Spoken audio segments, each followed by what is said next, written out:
Hello, hello, hello. Welcome in, everybody. Happy Thursday. Happy morning. I hope y'all have your caffeine ready and available. Cause I don't know about any of you, but like, ooh-wee, it's a morning. So, that's cool. That's cool. I'm glad to be able to hang out with y'all. Um, and just chill for a little bit and play a fun game. So if you've never seen me before, I am Lady QEW. I really enjoy a lot of variety of games, honestly, but I am at my core, hardcore Nintendo fangirl. And we love ourselves some Paper Mario content here on this channel. So about a year and a half ago, I think at this point, February 2021, I started the journey of streaming Paper Mario, and I'm still doing it.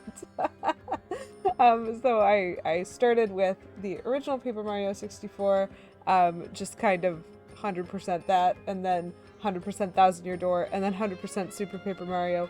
And at that point, I thought I was going to stop because those were the only games that I had.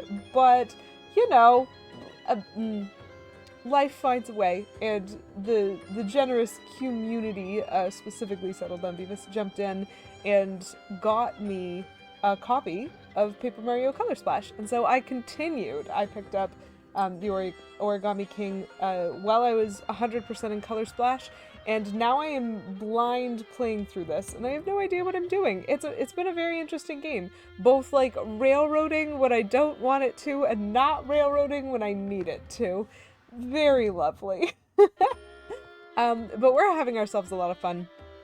And very excitingly, we just got a shovel, so there is some new stuff to explore. But just as like the briefest, barest recap, shall we say, we now have quite a number of lovely little stars on our levels here. So each level has up to 4 metrics by which they are measuring a 100% completionist standard. There are also other things in the game because there's a museum that you need to complete that's distinct from this, as well as like a battle lab that has things and trophies. So it's going to be an interesting time trying to figure out how to do some of this stuff. But for now, when I look at things, basically my first step, thing number 1, is trying to get that gold star in every level as we can. So as you can see, we've done that on some, and we have not done that on others. So we have some continued hunting to do, because I'm not entirely sure why I haven't succeeded on some of these, but I haven't. It's fine. That's fine. But at the moment, we're trying to work our way through the story of this desert. So the important thing specifically to note about this desert is that, hold on, let me get my boot card. The important thing specifically to note about this desert is that the sun is missing. And we do have this yellow ribbon here, and so that's the yellow streamer that we're supposed to find. All well and good, it's fine. It's fine. But... Oh, Captain Toad. But, like, we don't really know what to do about either the streamer or the sun yet, so we're just kind of exploring, because essentially what the game has led me to believe. There are 4 towers in this desert. They all have one eye that has, like, a yellow thing in it, and one eye that does not. Some of them have fire, some of them don't. But when they have fire, the yellow eye lights up yellow. And we're supposed to do something with these towers. There's some ancient writing. We don't know what it says. And so this whole time we've been looking for someone who can help us translate this writing. And we did just find him last stream. It is the Professor Toad, who is currently riding in the back of my boot car. You can't see him until I get out, but that's fine. And the other thing this professor can do, we know it relates to something to do with these stones. Yeah, so this guy is very delightfully saying helpful things. But the other thing that this toad has, thank you, game, for this wonderful moment of example, is this Professor Toad has a shovel. And so whenever there are shiny spots in the desert, we can dig and have a reasonable expectation that we're going to find something. Now, that being said, we have been advised he can dig anywhere. So if I tell him to dig here, technically he can. But you might have noticed that was a single coin, and that wasn't very special or exciting. So we did dig in the middle of a circle of rocks. That was pretty fun. I think I've done... Oops. I need to get my speed back. Perfect. Got him. Okay, this is cool. The boot car can run over enemies if you're going fast enough. So I did dig in a circle of rocks, and that was really satisfying to have actually got something from that. But I think we're done with this portion of the desert. Ooh, nope, there we go. There's another one. I'm just trying to find all the dig spots, and then I'm gonna get back to the reading of ancient texts. These gold boots are super interesting. You can, like, stomp coins out of your enemies, I guess. I guess that's a fun thing to do. That people want to do. Oh, yes. And so this guy is basically definitely helping us make up some of our money. Yeah, so there was a circle of rocks down here and I dug in the middle of it and it gave me a shriveled heart, which is important because we actually know how to fix things that are shriveled. Whoop, there's another one. Can't tell if these things replenish. Oh, hello! Nice.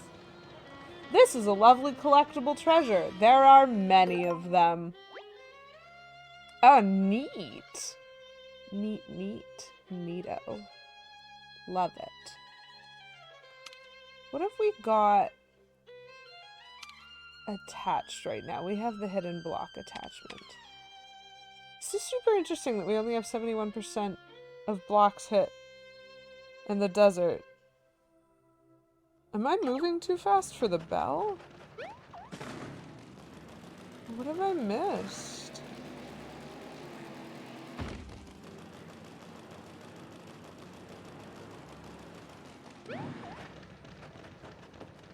Oops, I fell. This is fine. So we know that's the Wi-Fi zone. Sorry, that's the fax zone. Everyone gets really sassy at me when I'm not in the boot. Where have I not been in this desert? So the accessory that I'm wearing, the little bell, is supposed to ring whenever I'm near an invisible block. But the desert is a really big space. And so I can't really confirm whether or not I've been everywhere.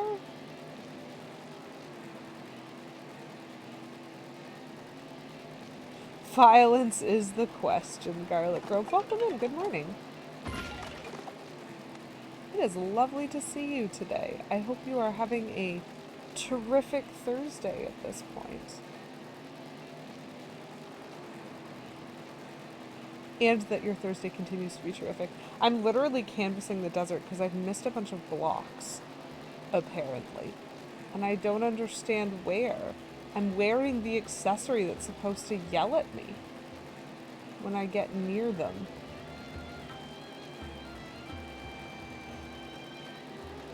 What am I missing?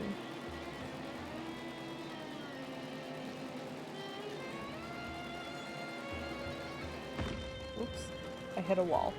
This is fine. Ooh! Thank you, Garlic Grove, for redeeming color change indigo-ish to match the level. I wonder what blue will do. Actually, I wonder if I say indigo, if it will recognize it. Hey Google, change living room light to indigo.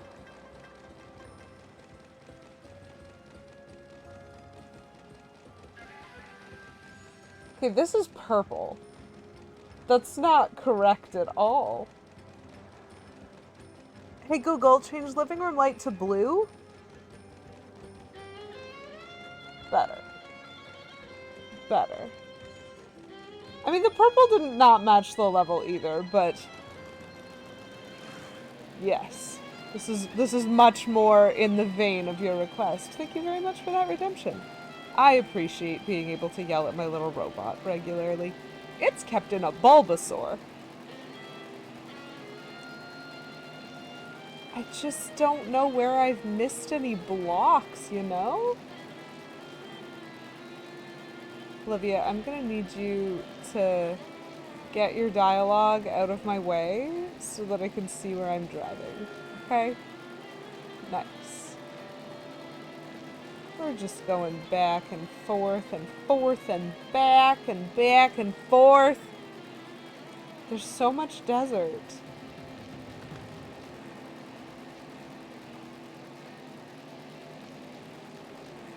This is fine.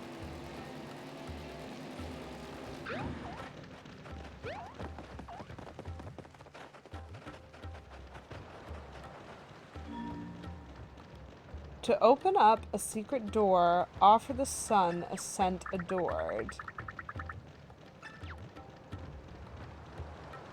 So he thinks I've done everything correctly, but something is still missing. Well, that's rude. If he thinks I've done everything correctly, why is something missing? I mean, the thing that's missing may very well be the sun, honestly. Because the whole point of that altar is if you're giving an incense that the sun likes, it might do something. But currently there is no sun. And that, you know, really puts a damper on... That toad just jumped out of my way like a pro. Amazing.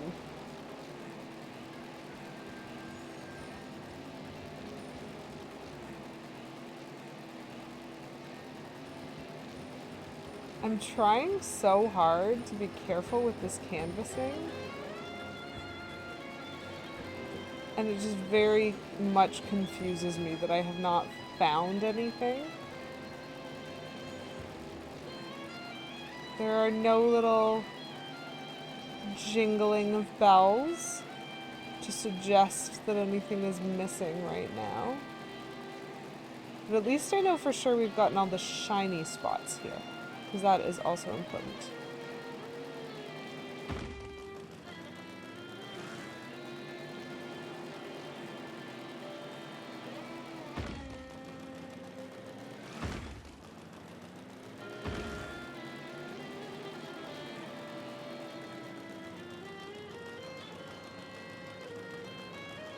Okay, so I'm gonna go this way again.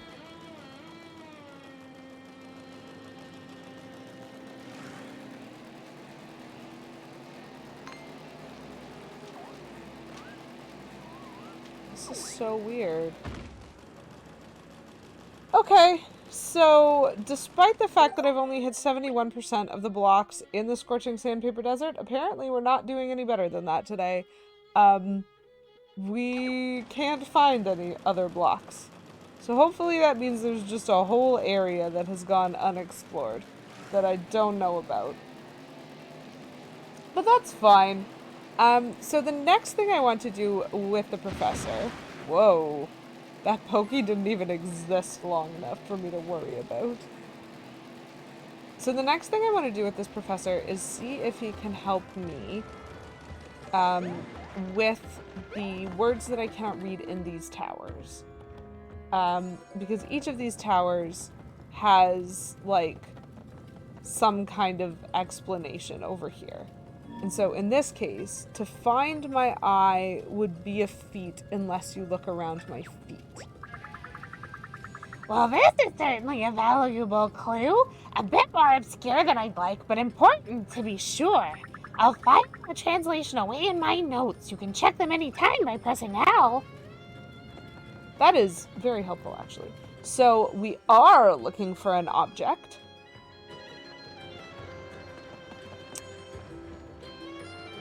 I have a suspicion already, chat. So we are looking for an object to slot into this tower's eye. And we have a guy who can dig now. So I take that as somewhere around the base of the statue, even though there isn't a shiny spot we need to dig. And because I think the eyes in this one are diamond-shaped, I am noticing that these 2 feet are different in one respect only. There's a little diamond over here and there isn't over here. So I'm going to ask my toad friend to dig here. That is the kind of cue that I enjoy, game. Good job. I like that. I like that. That was a good attention to detail thing. Whoa, you dug up some kind of strange rock. What is it? It's quite old. It might be ancient treasure or a simple ancient rock. Either way, I advise that you hang on to it. It is called a diamond jewel. Wow. Oh, understood. Because it's diamond shaped and it is a jewel. Okay. And so this is a diamond shaped eye. And not all of them are. Oh, it fits perfectly. How cute. Oh, the stone you put in there. It's sparkling so brightly. What's happening other than this pretty light show?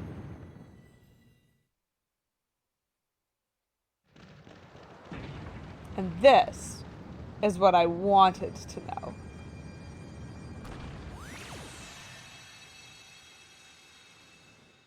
Yeah. Okay. Okay. We have started something. We need to get all 4 of these towers glowing in order to create the spot. I can see what that is. I can see what that is. We know what this is. Ack. What was all of that shaking? Why did we all fall down? What just happened? It's fine, Olivia. I understand. So, this is fantastic. I've actually been really enjoying the storytelling in this chapter because it is railroading me slightly less, except for Olivia's dialogue. Like, Olivia's dialogue, she didn't need to say anything there, but that's fine. We're happy that she's back, I guess. It's fine. So, this is a fantastic learning exercise for what we need to do for this chapter. Obviously, each of these towers needs 2 things now. The first thing is, most of them are missing an eye, and so I need to find the jewel, potentially with hints from this. And then the second thing that they need is a fire, because not every single one of these towers has a lit fire. There is an elemental circle next to some of them that has a phoenix-looking symbol on it. And so I haven't been to the Fire Vellumental temple yet, but I am probably going to have to go through that at some point in this chapter. We'll see. We'll see what we can manage in order to get the yellow streamer. And once we've done that, we should be able to create... You make a good point, Garlic Grove. If only we could just use plain old fire. Except, also make it big. Big fire. Hi, Petulant Cobra. Thanks for stopping in. Hope you're having a terrific Thursday morning. And that you have had the caffeine that is required to awaken you. I have not, but I'm here anyway.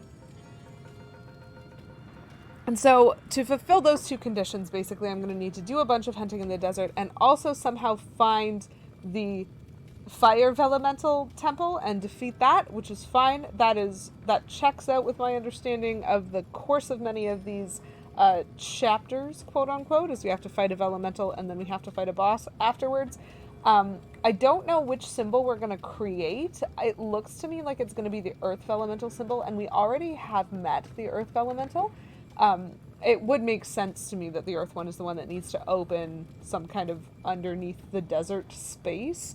But it looks like I need the Fire Vellumental in order to get to that point of creating that symbol, because that was what this little buddy's green eye showed us on that stone slab, was a quarter approximately of what a Vellumental magic circle would look like. So I now understand what we're doing, which is great. I don't know how to do it, but it's fine. We're here. It's magic oil. You need magic fire. What? Regular fire just won't do. And then hopefully we'll get the sun back, and then something will happen at the sun altar. Look at that lanky guy. Isn't he facing a different direction now? Maybe he just wanted to look at something different. So this is what I mean by the railroading that I don't need. I, in fact, understood and concluded what I needed to pay attention to already. And then Olivia is just, like, repeating it. All fire is magic, if you ask me. But hi, Solon Beavis. How are you doing this morning? Hopefully good. And so, like, when the story... Like, I had to solve a whole bunch of things that this game didn't help me with at all in order to get to the point of making the tower turn around. And now's where it's railroading me into being like, you need to pay attention. It's turned around. Isn't that cool? It's looking at something. Isn't that cool? And I'm like, yes, you cutscened me to show it turning around and looking at something. I don't know why you need to repeat this using Olivia. Maybe she just needed more lines. The voice actress wanted. The voice actress. It's fine. We're fine. Is it a good Thursday? I hope it's a good Thursday. Actually, hold on. Ooh, that's cool. And now that I've solved the tower, the little gem in front of it, instead of being orange and kind of flamey, it's green. I like that. I like a signal at the base of the tower that suggests that I have done what I need to do. Okay, so we still haven't solved this entire desert. We have missed a toad somehow, but that might be at the end, because we're trying to find a Captain Toad. According to the pronunciation guide of my best guess. So we're trying to rescue Captain Toad, I think, from the Circle of Stones. That might involve also getting a treasure. I could see that happening because that feels like like after the story has been concluded. But it is very weird to me that I have not gotten a little bell going off for question mark blocks. So that's fine. I guess technically I was asking that it be a good Thursday. That's fair. I too ask that on your behalf as well as mine. Can it just be a good Thursday today, please? Whoever listens to that sort of thing. What are we doing here? So we are missing a collectible treasure. We're missing a collectible treasure. I see. Okay. I don't know if that was... Nope. Okay. This is fine. Oh! You know those high-fiving cacti? I kind of want to, like, dig in between their arms. Okay, we're getting cutscened again. Ah, Professor! This is where the yellow streamer seems to end. We know it goes deeper, but we can't dig down to reach the spool and disconnect it. Very well. Allow me to translate the ancient inscription.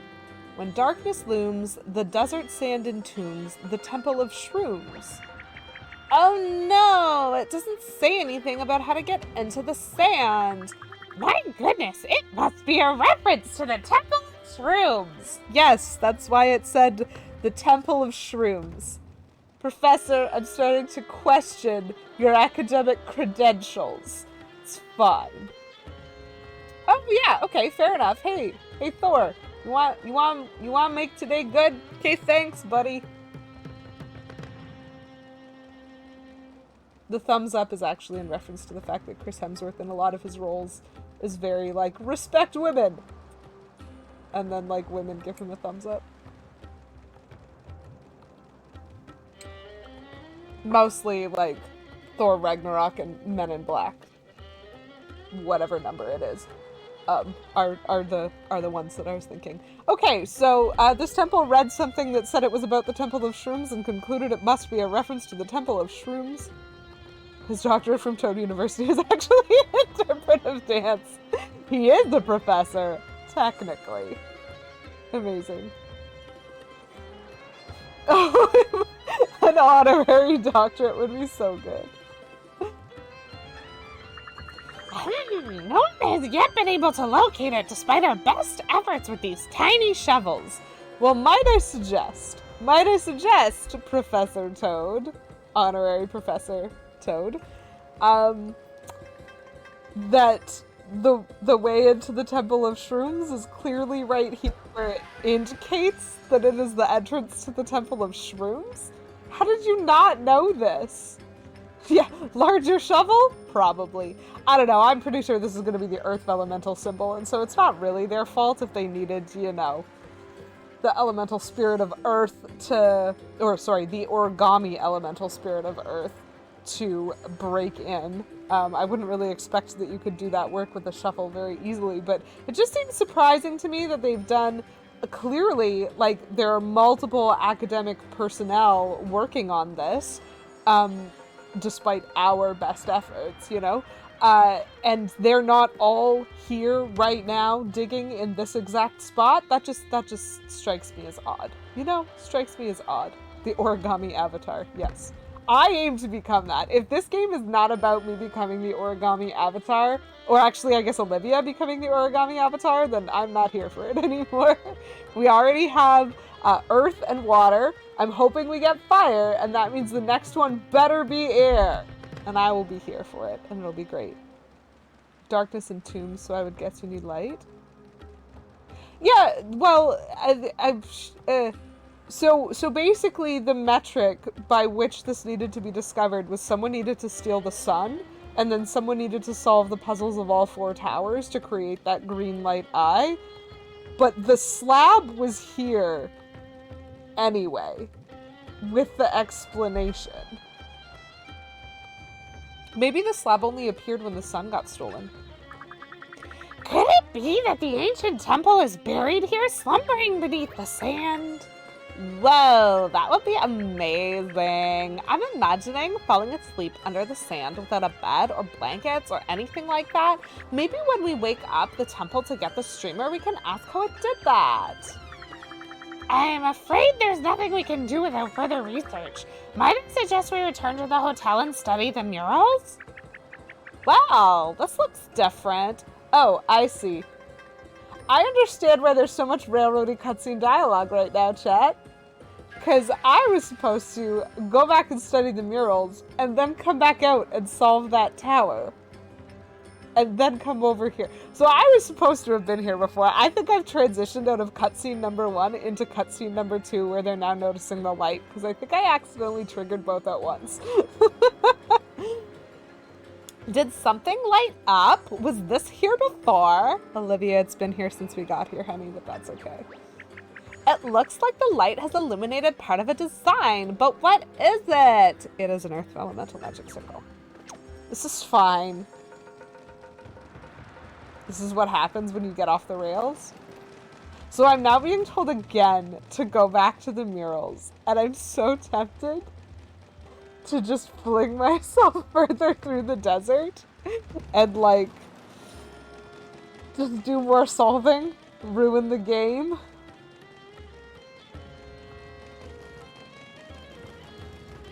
The crazy train.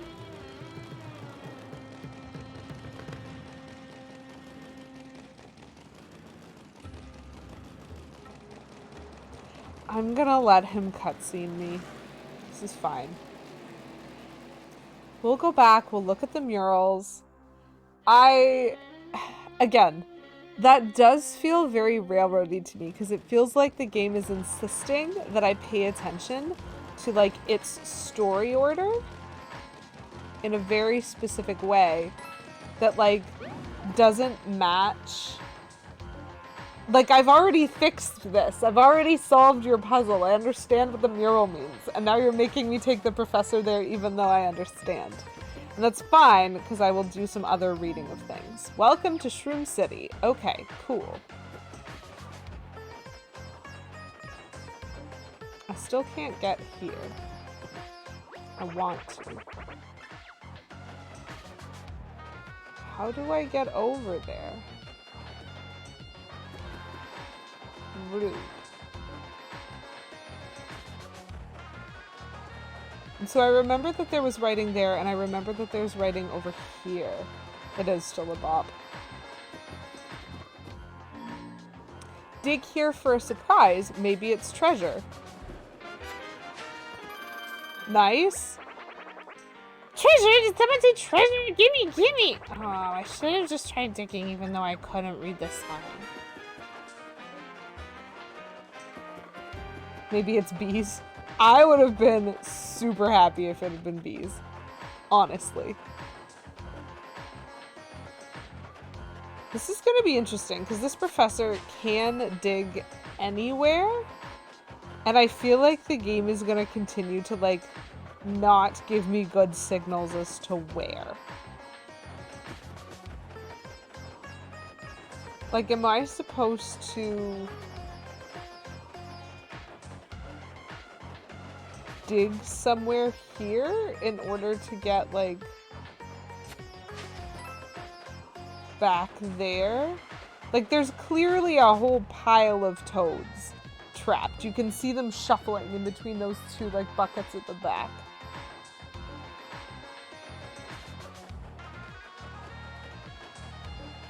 Okay, so I think the reason that I'm being sent back here, chat, just to predict how this game appears to be working.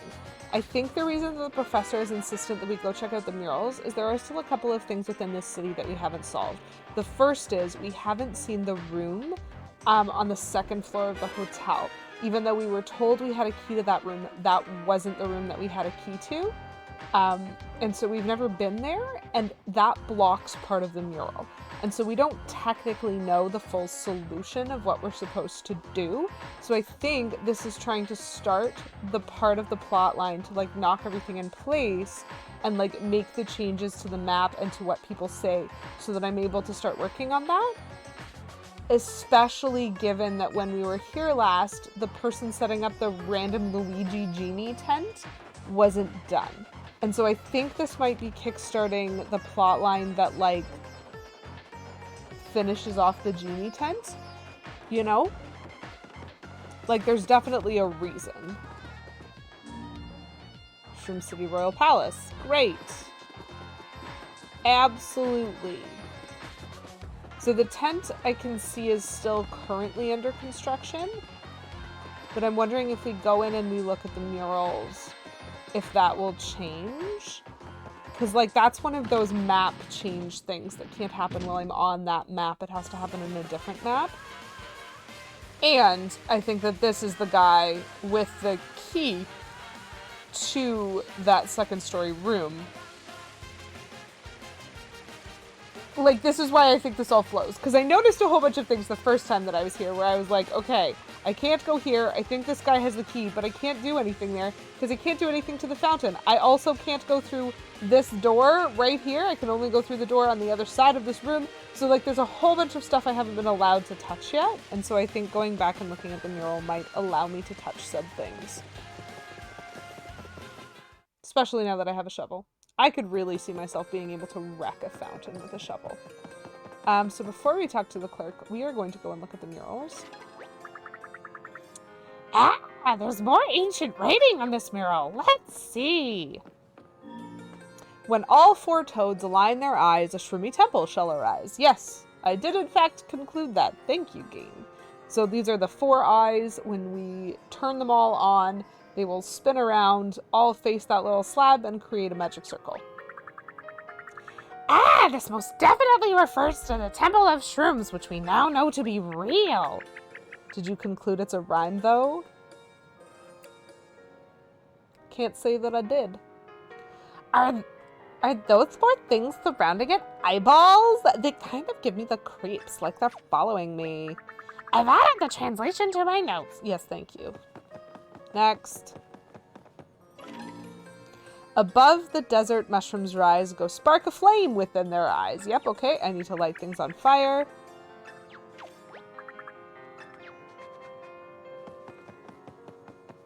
This is what actually makes me curious. Find 6 devout and gather all the fire spirit they will call. I don't know, man. That just looks like the circle of weird stones. But I don't know how to gather them.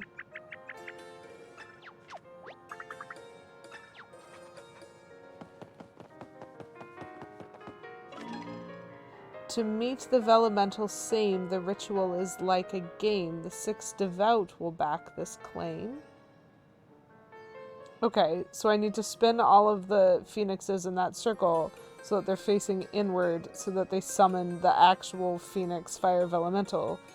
But it's a ritual like a game. If we need to perform some kind of ritual... This might be Olivia talking, I don't care. Why isn't it spelled out here? What does that arrow mean anyway? Like we go over this way? Sweet senior thesis! The rest must be on the other side of this door. Okay, sweet senior thesis is officially, like, my favorite exclamation. There was another really good exclamation earlier. Oh, shoot, I don't remember it anymore. But earlier in this game, there was something that made me laugh because it was a pun. But sweet senior thesis is just right there. Okay, so I'm pretty sure with an exclamation like that, given the circumstances, it wasn't an honorary doctorate. He did, in fact, write some sort of thesis to earn it. Or interpretive dance, some sort of thesis. This is fine. Ah, pardon me, I'm afraid that room is occupied. If you're looking for the occupant, he's a fellow in green clothing with a mustache, not unlike yours. Oh, so it's Luigi, so the lamp. Okay, so not the surfboarding? Okay. I had to write a thesis for high school and my master's. That's true. You do have to write theses for master's degrees. So maybe he did a master's degree that was so good. Okay, I think we need to determine what sort of educational system the Mushroom Kingdom has. Because I did not have to write a thesis in high school, but you did. And so feels as though, like also senior thesis, that means something. Feels as though there might be some subtleties towards the educational curriculum as presented in the Mushroom Kingdom. You went to a weird high school? That's fine. I basically wrote a thesis. This is so funny to me. In one of my third year music history courses, I had to write a 16 to 20 page paper, which was supposed to be like thesis format, but not as long as a thesis, because usually a thesis is like at least 3 times that length, sometimes more, depending on how complicated it is and like what level you're doing. But he wanted, the prof there wanted to give us some practice, and I think my paper ended up being 25 pages, which was over the page limit. But he didn't dock me marks for that. He docked me marks because he was basically like, when I turned it in, he was basically like, this is ultimately fascinating work, but you didn't have enough time to explore your entire topic, and also you're doing too much personal free thinking. Like, you need to cite this. Like, where did you get this? And I was like, it's the conclusion I drew from the 2 things that I cited previously. Like, this thing exists, and this thing exists, and I went A plus B equals C. That was my own brain. And he's like, no, you need to find someone else that said C and cite them. And I'm like, that's stupid. He offered if I wanted to do a PhD under him, I could do that as my thesis, but I did not want to do that. And that's fine. It's fine with me. 60 pages, which was just barely over the page limit, thanks to making all the periods size 16. Yes. I love those little subtleties. Just barely over the page minimum. Yeah, that makes sense. I think I kind of understood that was what you were trying to do. I would love to write a 60-page paper. Because, like, 25 pages was easy for me. And 25 pages was also interesting because of the 25 pages, I'm pretty sure the first 13 were my introductory paragraph, quote unquote, when you think about like how we're typically taught about essay format.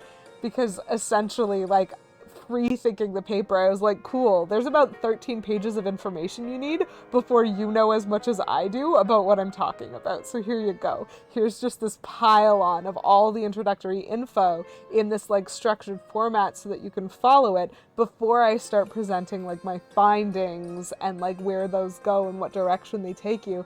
And then my conclusion, I think my conclusion was the weakness, because my conclusion was only about 2 pages. And so he's right that like I didn't have a chance to explore as much as I could have about the sorts of things you could conclude from the type of information I was finding. Anyway, it was one of the most interesting papers I've ever written in my life. I really enjoyed writing it. Also, I wrote most of it at 6 a.m. It's fine. We're fine. It's fine. Creative language gets that page count up. You're right. A self-adhesive cotton lattice with rubberized backing. Ooh, that's beautiful. I love increasing word count. Okay, so we need to find Luigi, because Luigi's got the key. Humph! They told me that room needed to be fumigated. No matter, let's seek out this green mustache and convince him to let us inside. That's probably really easy, because I think he's my brother. I wish I could just, like, yeet myself over the side here, but no, this game has nerfed my jump, and I cannot. I cannot. So I'm just gonna run into walls instead. Okay. This is fine. Wait. Was there not... There might be more ancient writing in some of the other areas. Chewing gum. Oh dear.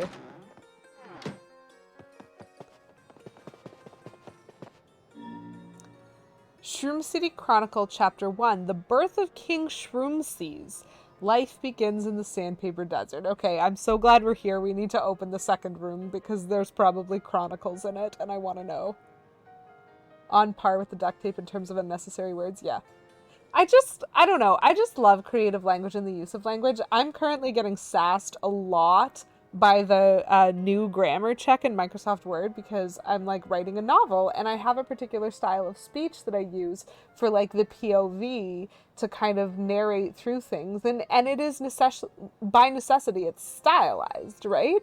And so I have these stylistic like formats that I'm like just constructing with some of these really cool linguistic things that I happen to enjoy. And it keeps saying, you could summarize this into 1 word or into 2. So I suggest that you might want to be more concise. And I'm like, concise is the last thing I want to be. Shut up. And it's like, if you're writing a formal paper, you should be concise. And I'm like, I am not writing a formal paper. Where is your setting so that I can turn off this idea that I'm writing a formal paper? Fight me. Anyway, a rant about grammar checks. It's fine. You always got infuriated by page counts and crap like that in writing. So you know what, Beavis, I actually agree with you.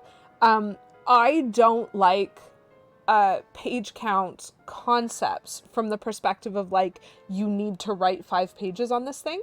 What I always took them to mean, and the reason why I therefore turned in a 25-page paper when the page limit was technically 20, or like I had turned in 11-page papers for 15-page papers before, like what I always took that to mean was the complexity of your topic should be thus, that in order to express it concisely, it still takes you 15 pages. Like, I always took it to be like this is how, like, this is the depth of question that we want you to be able to get to. And I would pick my topics accordingly. And sometimes I would be off, and I wouldn't let that change, like, how I wrote papers. But I also really respect, like, 60-page minimum, poor Cobra. Like, do your best, man, but if you're not writing an actual thesis that you've been able to study for like at least 2 years, how are you supposed to do that without some form of garbage? And that's why I don't really like page counts, because if you can't, like, if you reasonably can't get to that sort of depth within the course that you're learning about, they really have no right to tell you you need to write more. You converted your lawnmower to run on compressed hydrogen. A lot of gas was escaping through a tube. But chewing gum and jammed it in the tube. That's great. You had max page limits, never minimums? Interesting. I usually had page ranges. They would give me both a min and a max. The min being like, we need you to make a topic at least this complex, and the max being, I don't want to read more than that, thanks. And it's kind of why I just said fight me to both ends of that and wrote whatever I felt would work. Some masters only take 2 years, okay? It's fine. It's fine. The TA union?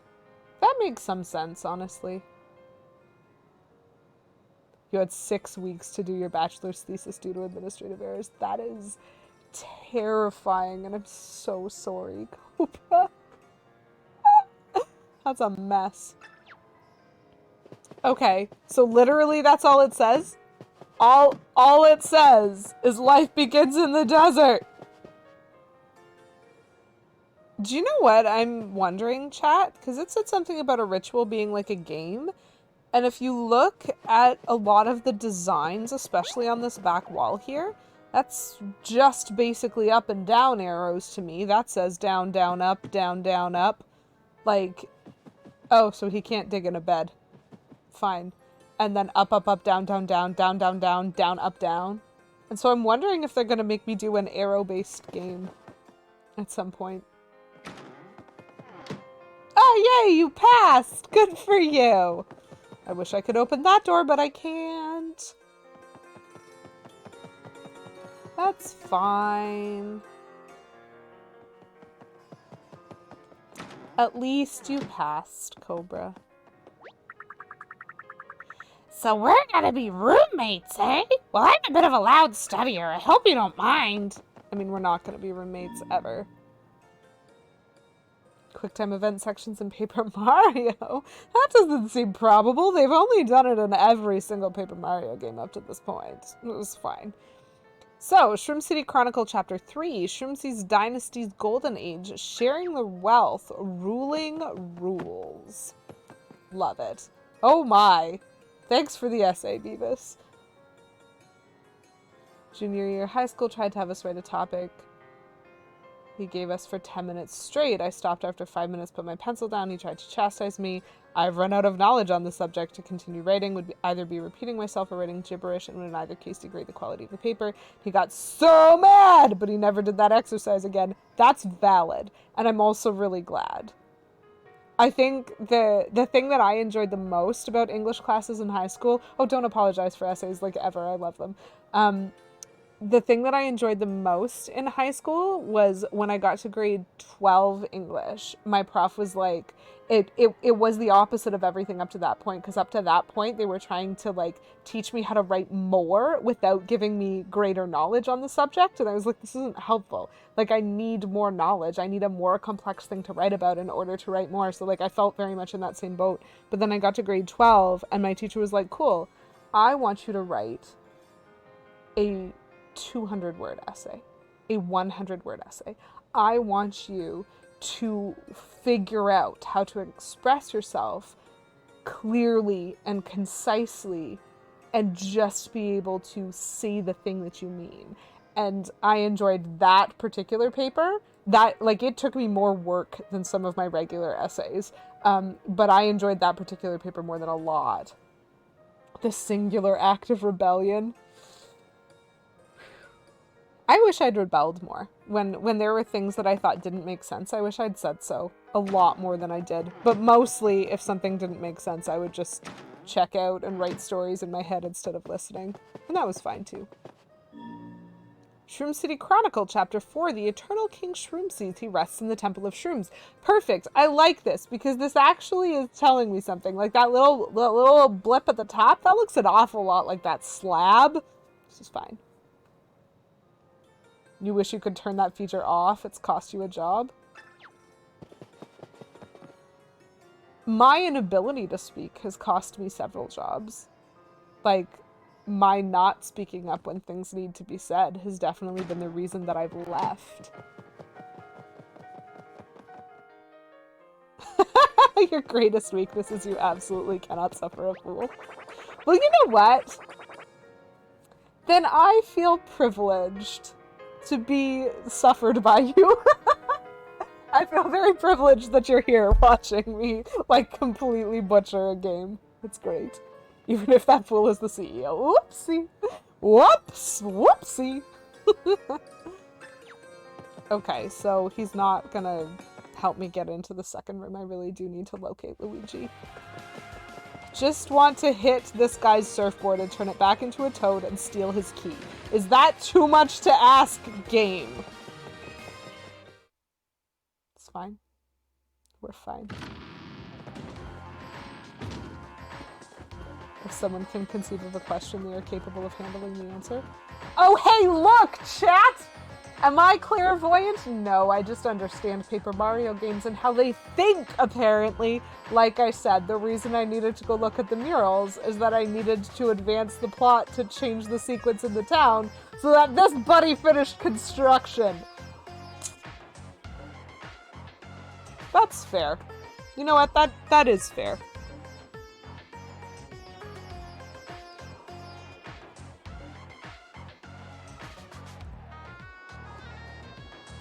I do think diplomacy and phrasing can be valuable, but I also appreciate, like, a recognition of, like, sometimes it's really worth exploring disagreements and, like, understanding where everybody's coming from.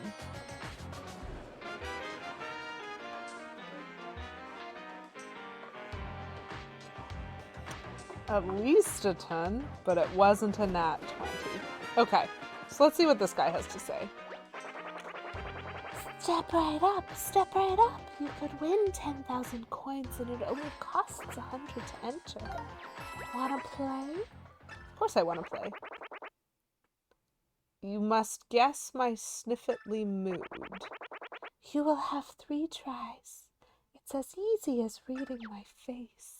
I think I need a charisma check for this. Does anyone... This hasn't given me any information.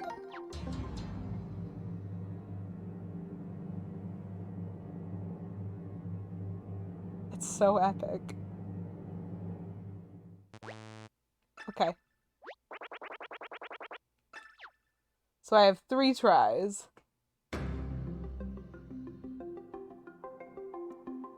I mean, is it the same face?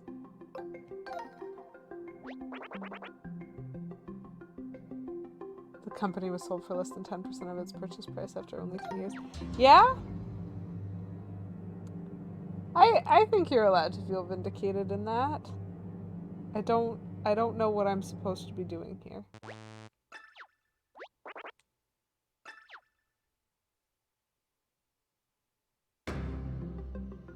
Oh my gosh, why is he so big?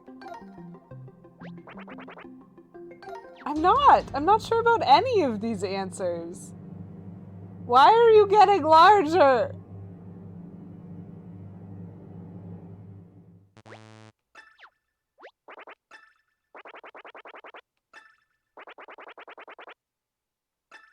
Amazing!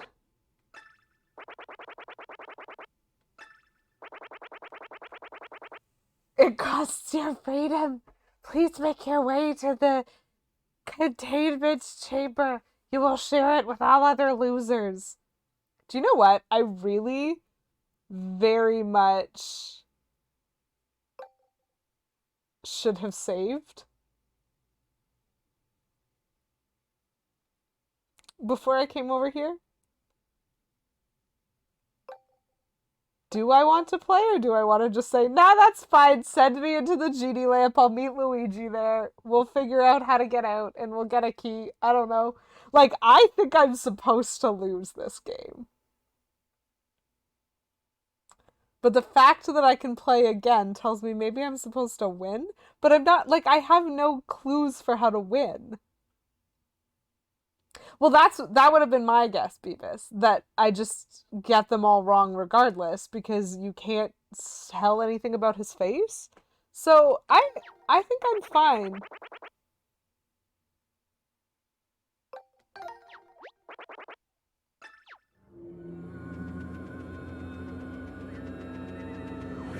I want to know if it's actually going to game over me or not. Yes! Luigi is in here. I need to be in here. It is actually a game over! Okay, so I do need to win. I wonder when I last saved.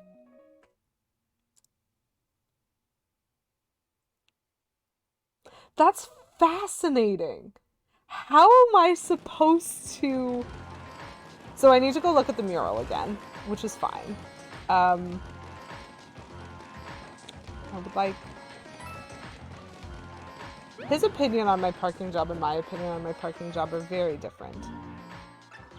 So, things that I did where I dug up the treasure over here and I read things. So is there like a hint somewhere? It does have a fantastic turn radius, you are right, Cobra. The car boot is beautiful.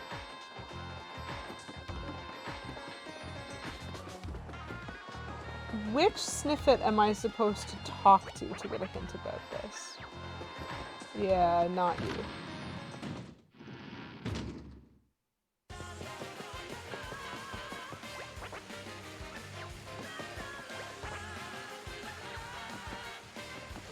Five out of 7 would drive. Perfect shoe. This is also kind of a bop. Okay, so that guy actually mentions it, so I might talk to him next. Oh, I need to, like... There's so much that I need to just page through now. I should have saved. Should have saved. That's amazing.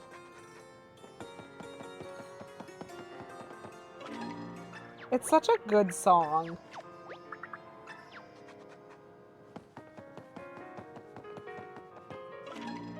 And it's very easily loopable.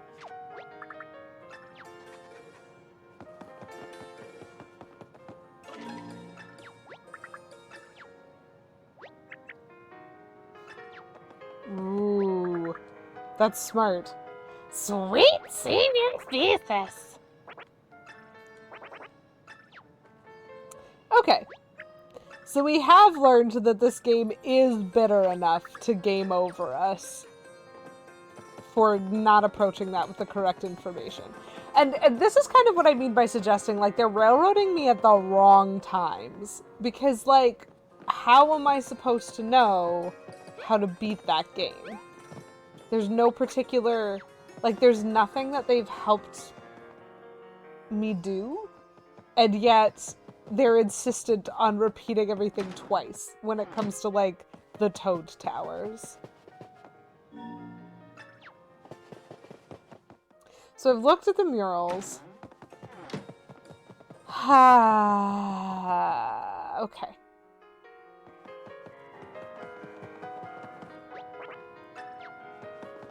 I talked to him, that's fine. I just wonder if there's something that I'm supposed to do first, like in the desert, to get a clue. Good morning, Kate Bloomer. Welcome in. I hope that Thor is giving you a good Thursday. We asked him. I don't know what he said, though.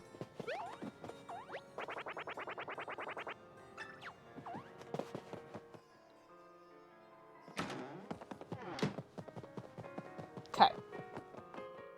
So we are back to roughly where we were before. I'm going to save here, which is important.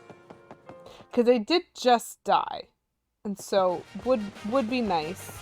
Oh, see, he's sitting up now. He's changed. Okay. Okay. Hi. I do want to know. Can you tell me anything about it, though? No, you can't. Like, I feel as though I need to talk to a bunch of Sniffets to figure out their personalities. Yes, okay. I already dealt with you. You have not changed. Good to know.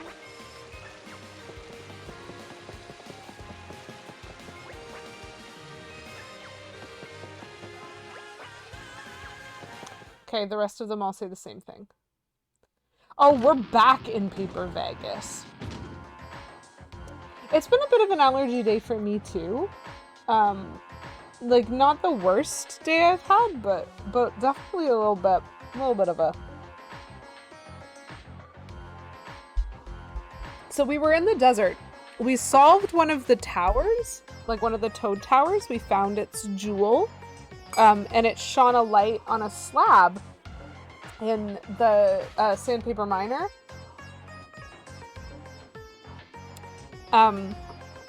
And it created part of an Earth Vellumental symbol, but then the game started railroading me, telling me that I needed to come and look at the murals here. So I'm now doing that, and now it's like trying to murder me. What do you have to say? Still the same thing. Okay, I am literally going to talk to every Sniffet in this town.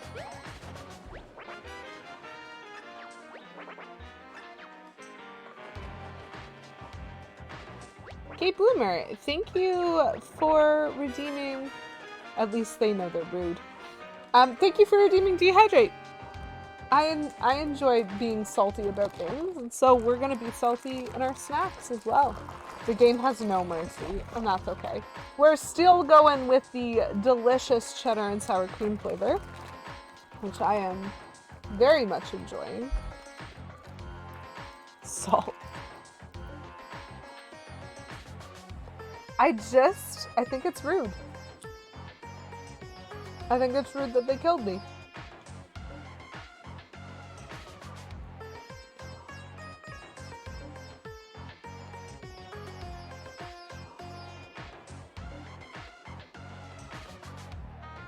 They're so good.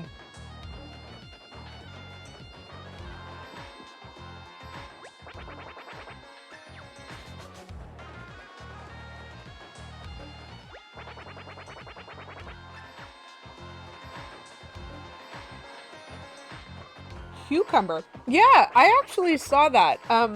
There's like there's a set of limited edition Lay's chips that came out at the grocery store near us, and they're 4 like Middle Eastern style flavors, and one of them is cucumber, and it was one that I was like, I'm actually really curious what that tastes like in a chip, because to me, so much of like what cucumber tastes like is wet.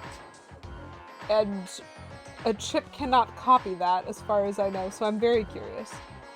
The wavy Funyuns onion flavour. No, I haven't! That's rude. That sounds like I would love it.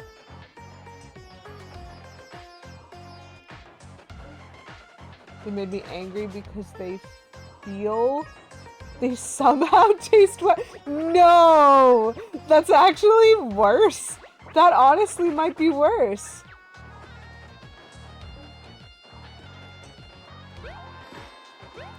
Okay. I agree, you just need to go bigger.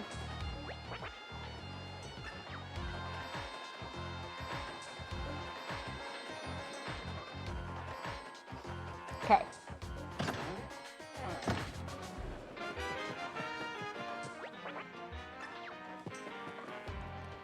I'm literally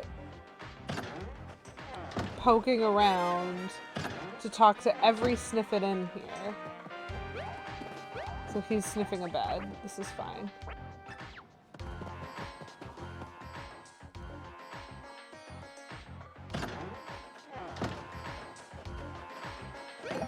Save brick. And then let's check in with these guys back here. Like, I have not gotten a hint.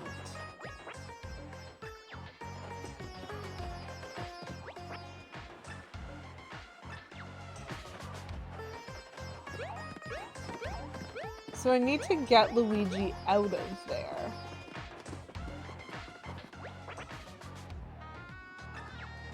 Yeah, I also don't trust him.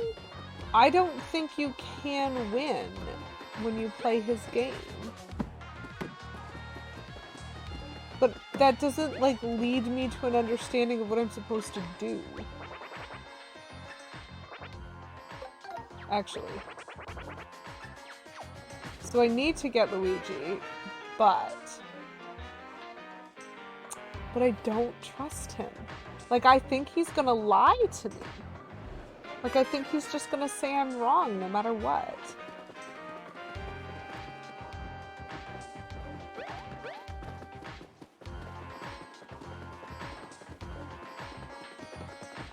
I just really like onion flavored any sort of snack. And I also really like cheese. Okay, no, for real. I have saved. We're gonna try this again. I'm gonna pay 100, and when I lose, I will pay 1,000, and see if the game gives me like a cutscene concept in between of what I should do. But I don't think I have whatever I need to do this.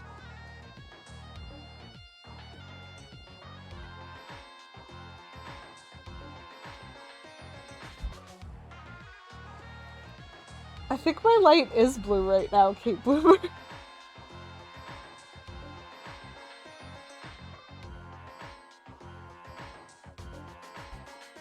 I yelled at it to make it blue. Let me see if I can make things more blue. Ooh, I like that idea. I wonder if that'll work. Hey Google, change light to red.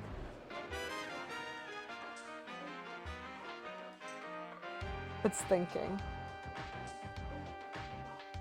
Change light to extra blue.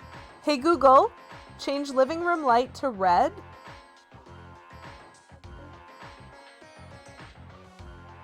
Dramatic. I like that, actually.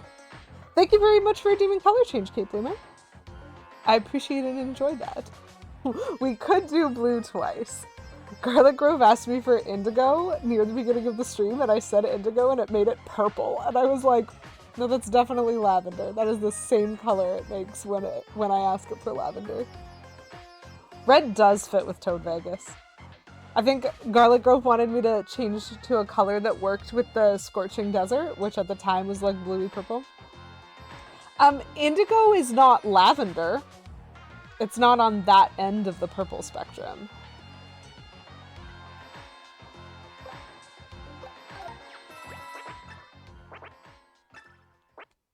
Okay, so we need to guess his sniffetly mood. I'm gonna say spiteful sniff. The violets looks more dramatic in red lighting. Beautiful.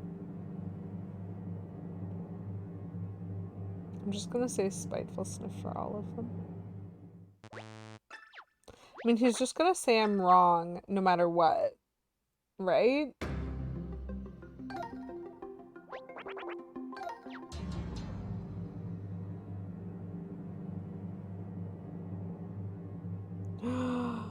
They could have named them lavender lanterns. The alliteration would have been fun.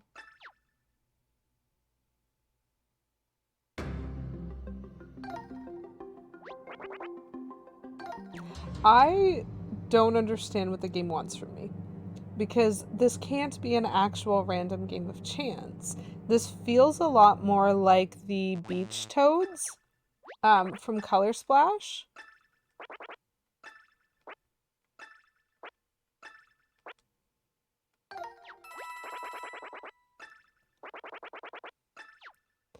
He's just lying. He did laugh, though.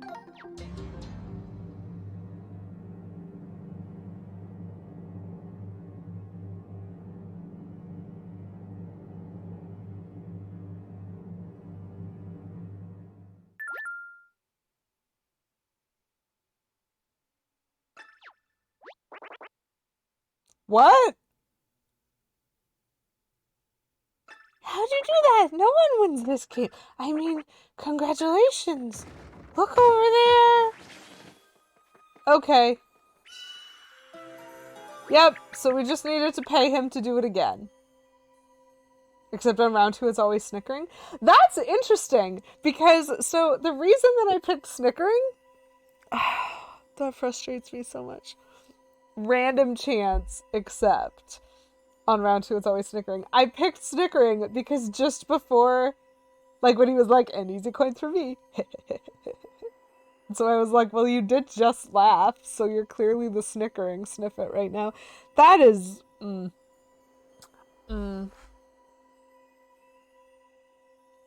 That's basically a you're supposed to lose the first time. Wait, where are the 10,000 coins? I'm starting to feel like this is a scam, Mario. It doesn't change between guesses on round 1, though, so it could be 3/4. Okay, so I wasn't sure about that, because I did choose 3 different ones the first time, and I got them all wrong, and so I chose the same one each time the second time, just in case it did swap in between. Basically, my mental understanding of like how probability works led me to use a different strategy in both cases. But mostly, I was just gonna pay him 1,000 coins and then win, so that's fine. He is a jerk, Beavis. You're right. I wouldn't trust him. At least we got a quick thrill out of it. My heart is racing. Okay, well, if your heart is racing...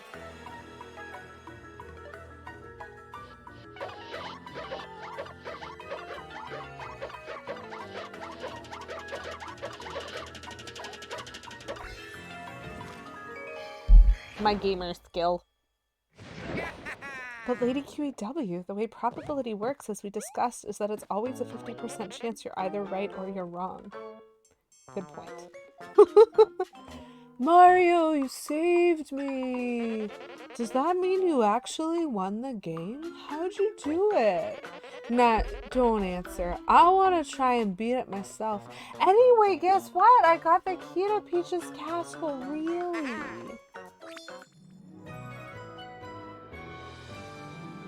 Sweet, a key to the suite. Can you believe it? That hotel had it just sitting at the front desk. The key to Peach's castle. They also had a really nice pool, and I could use a vacation. Luigi? Oh dear. Wait, what? They said it was a sweet key, and Peach is the sweetest person I know, so... His logic checks out flawlessly.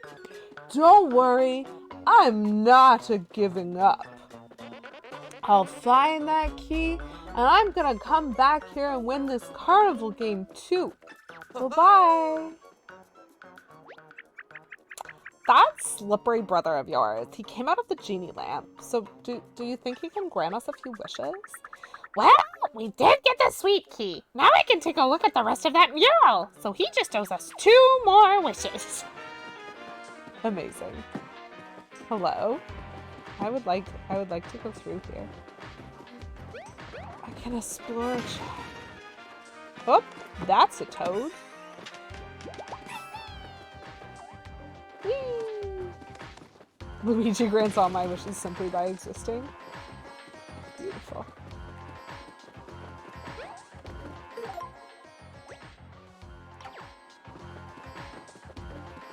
And that's literally all we get, is that one toad.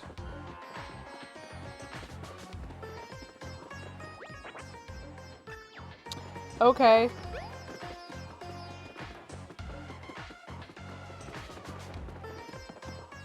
So, I can get into the suite, but I still can't do anything about the fountain or go through there. There's still incompleteness, chat. But I'm gonna save, because I didn't die that time. So you know that green guy? You know a lot of people. Are you a celebrity? You're legally required to tell me if you are. I would not stay at this hotel, chat. It seems creepy. Okay. But let's go in here.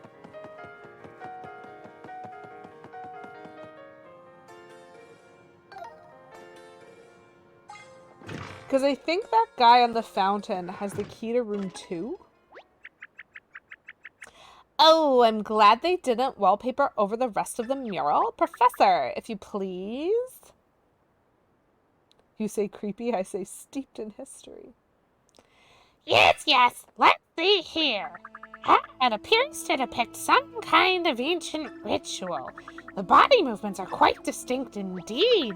It is also oddly specific about who must perform the ritual's special incantation. Yes, the test suggests that it must be performed by someone with a melodic voice and mega pipes. Don't shoot the translator, but that sounds like it could be you, Olivia. Mega pipes. You'd be an okay realtor? Oh, okay. It's worth the missing liver. What? Me? No way. A melodic voice? Mega pipes? Me? I cannot wait. I mean, I suppose my pipes are kind of mega, and I can carry a tune. Oh, I don't know about this, but if it helps us unwind that streamer from the sand, I'll do it. Excellent! Then let the lesson begin. Because there's a lesson now. Hear me, fire burning something aflame. No, start again, but feel the words. You must belt it out with the boldness of an ancient one. Oh, I'm now sad that it's not Birdo, actually.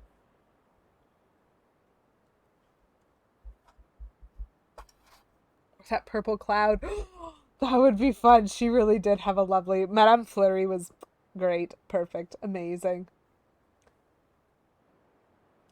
Thanks, Kate Bloomer. It was nice to see you. Thanks, Redeem. Keep doing what you're doing. I do got this. Much love. And hope your Thor's day goes well. Yes, Fleury was it. Actually,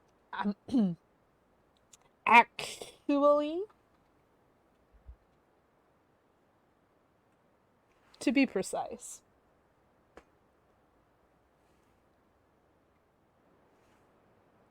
Not to actually correct you, but she definitely spelt it with an IE.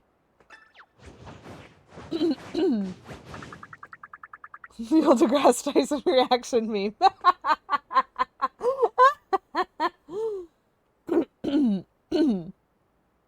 Oh my gosh, this professor talks too much. Yes, that's it. Now turn to the left. No, your left. And bounce, twirl, thrust. Uh-oh. I don't like this.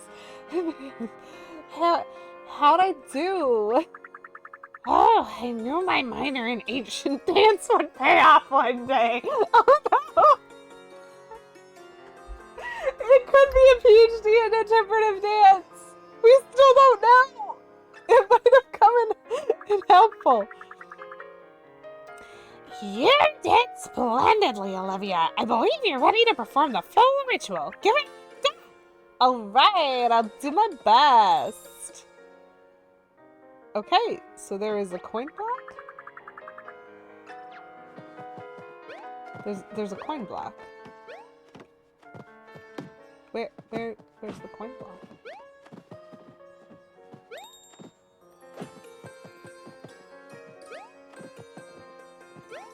Where's the coin block?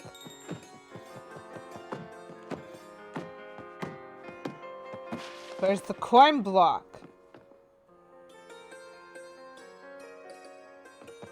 You stumbled onto possibly the case. Yes. I mean, it's definitely there. Sweet! I'll also take this treasure, please.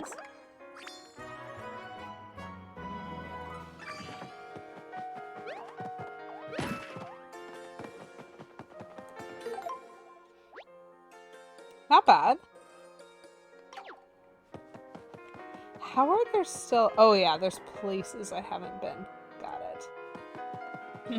So let's go back this way. Cool. So I do think that was the block. Also because I have hit 100% of blocks now, apparently. Though I haven't fixed all of the not bottomless holes. Okay, so we could perform a ritual and summon a Fire Vellumental now, apparently. So that's probably what I'm supposed to do next, because I can't solve the other towers unless I have fire, because I don't think any of them are lit. And well, you might say that's all well and good. I'm still very frustrated that I can't do anything about this guy. Toad can't dig there. Can he dig here? Sort of. But he's not knocking the trees over.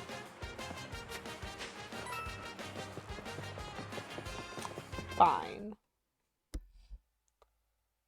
Fine. Okay, so...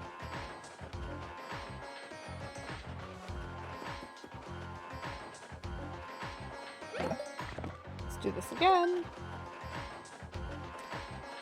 So we're probably supposed to go back to the circle of random phoenixes in the desert.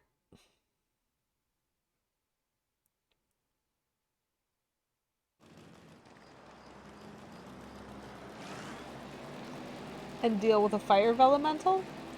Probably? Did I not explore, or was this... like, I think some of the lesser shiny spots respawn when you re-enter an area. That is a real possibility, in my opinion.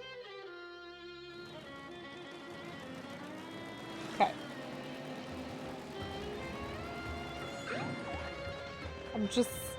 I'm now stressed. Because this game can insta-game over me if it wants to.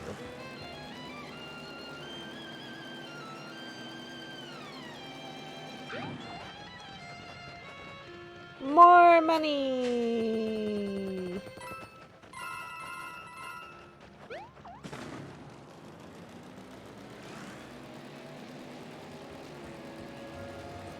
Okay. That seems so familiar. I'm quite certain we've seen this configuration of statues before, but there's still something missing. Okay. I can't believe I didn't try doing this to these statues before. Like, it just seems so obvious in hindsight that you hit them with the hammer and they'll turn. And so I can make them all face inward if I want to.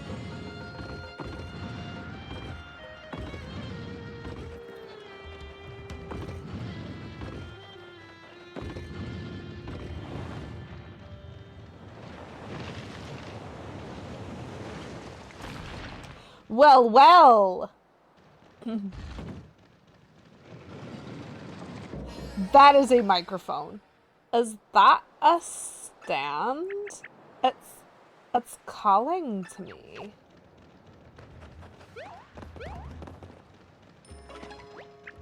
Just looking at this thing, no.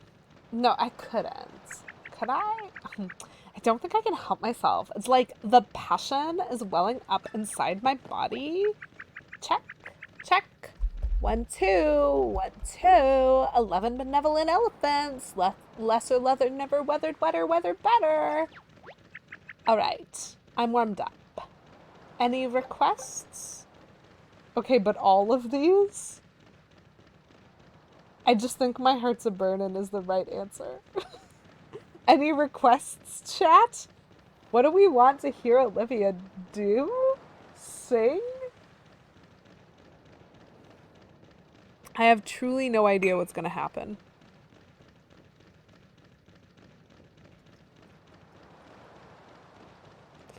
That was a very drippy tea bag. That's true. That is definitely going to happen. No matter what else, we are absolutely going to experience this. Poll?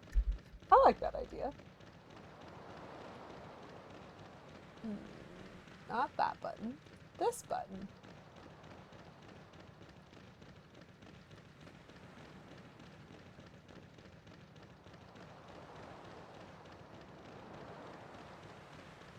song do we want to hear? Happy, sappy, go with the flow. You go. My heart's a burning.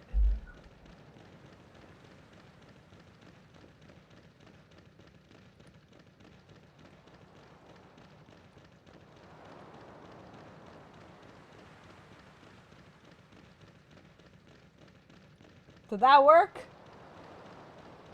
Are we live? This is good. Okay. We have 1 minute, chat. 1 minute, during which I will nom on a couple more chips. Because they're really tasty. Vote! I mean, if y'all want to. That's fine.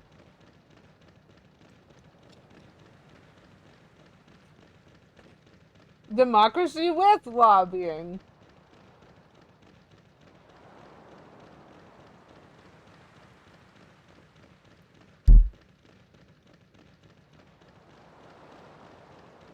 I will say though, the cheese and sour cream chips with the Bengal spice tea, weird combo. I hear that go with the flow is just a weak cover of keep doing what you're doing. That was beautiful. Okay, so our winner appears to be My Heart's a Burnin', which feels like an Elvis song. I don't know why I'm expecting it to be an Elvis song. Woo. Perfect. So we will go with My Heart's a Burnin'. Since, you know, Olivia's all warmed up. Oh!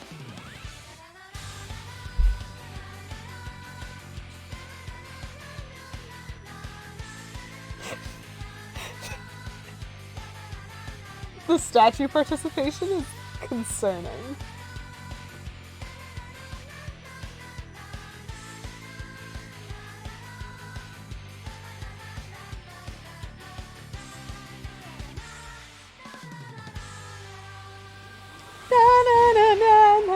Ooh, the confetti explosion at the end. Perfect. It's definitely a rave. Didn't you see the little lighters? Oh, that's concerning.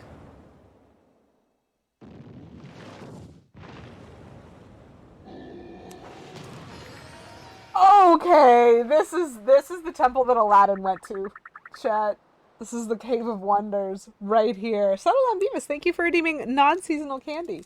In an effort to not enrage the universe, today I have a leftover Valentine gummy. I have a lot of like random candy scattered around my house. It's fine. So we have ourselves a non-seasonal admiration for Olivia. This is one of Olivia's fans, just freaking out. That was a beautiful rave. Good job, chat. I love the goose. Whichever entity built this enchanted engineered those statues to do that. Yes! You know what? Yes! So, like, I don't know, man. This is a better introduction to the Cave of Wonders than what Aladdin gave me.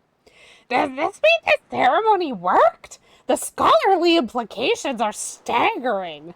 Yeah, that's true. Imagine the antiquities that lie sleeping, waiting to be awakened by the right performance. So whether or not his PhD is in interpretive dance, it should be.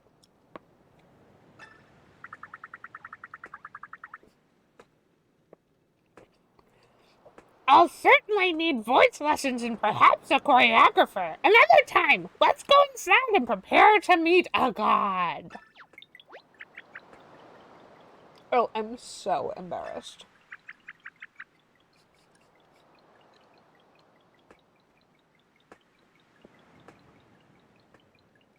Was I really singing loudly enough to wake an ancient temple? Love it. No, for real though, I love this.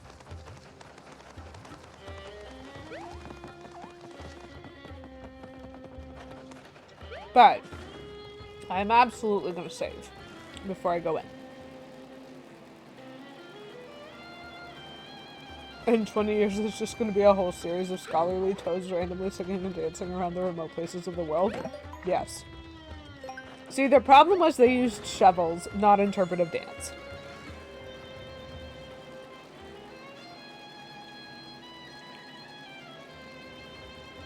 I love the visuals on this. It's delightful. One of the classic blunders. Never go in against a Sicilian when death is on the line. Do you know what probably is not going to assist me very much in this temple? A fire hammer. So I'm going to switch that for an ice hammer.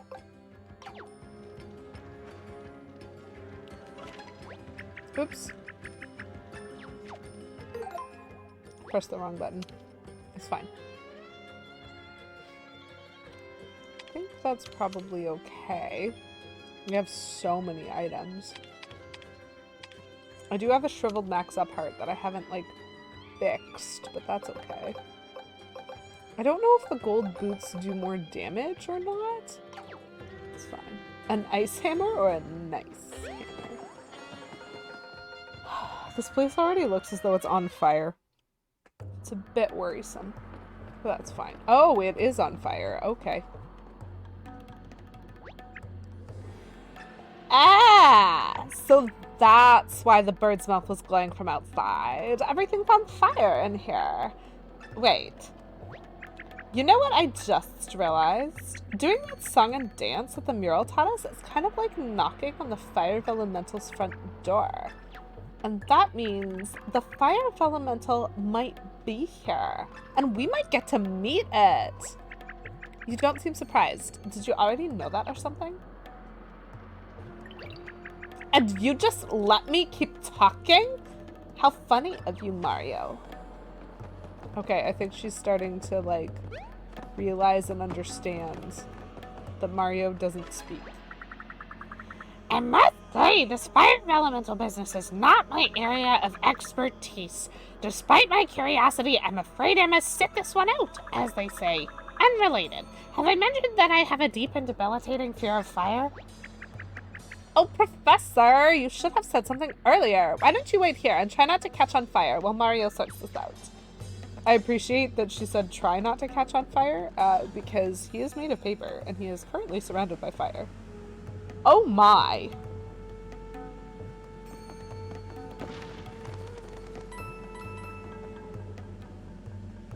So I'm gonna sit this one out by standing next to the lava pit. My point exactly, Cobra.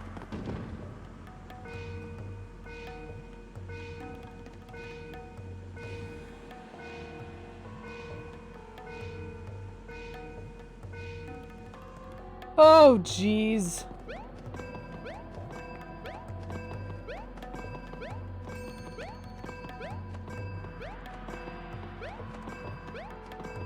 Have I mentioned that I'm amazing at games like that? Yo, I'm amazing at games like that. Have some confetti ready, QW. Memory is not the game that you can use to trick me.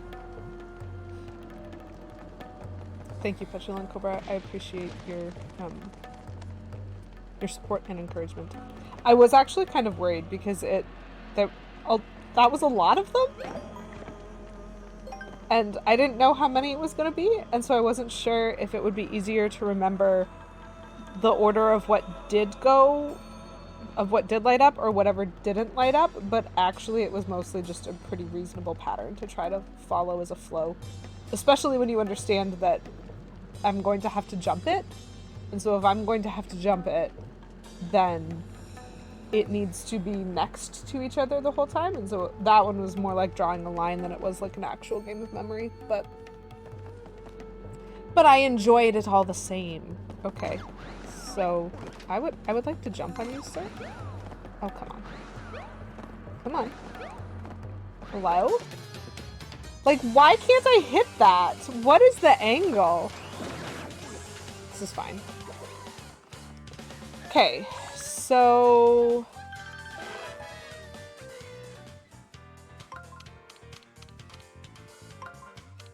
So I could... No. I don't actually want to do that. Yeah, no, I do. I do. I'm literally just going to spin these around because I can't hit the flying Koopas. I can't hit with a hammer. And so I could have solved that in one move for a hammer, but I didn't have that, and that's okay.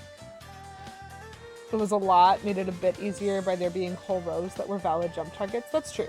I actually am not sure if it was telling me, because like this is the thing, it's why I completed it the way I did. I'm not sure if it was telling me you can go here and it's safe, or you must go here in this order. I'm still not sure what sort of game it was, because I did the you must go here in this order, rather than try to like figure it out or take a risk. He was not casting a shadow that would have been extremely helpful. Yes, I absolutely agree. He was not casting a shadow, and it really made it difficult because it meant he flew by me a few times, and I wasn't able to track. I was like, wait, that time I was behind him? I really thought I would have been in front of him. That time I was in front of him? Are you sure? Like, I truly am not sure how to have set that up. I guess we'll do shiny boots because it's the strongest boot that we have equipped, and we might break it. Okay, cool. And that is actually enough to get rid of the Koopa Paratroopas. Let's go with shiny hammer on these guys. Bop. Okay, that's fine. I really still am not sure where he was supposed to be in comparison to me.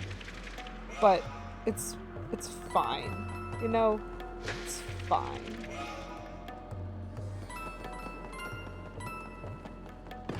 I will break these. Get some confetti back. Still no little ding-a-ling noises.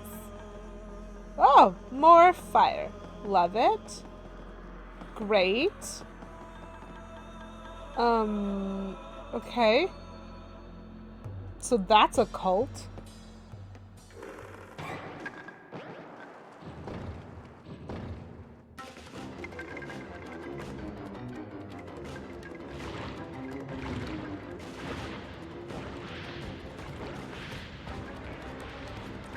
They have flaming buckets.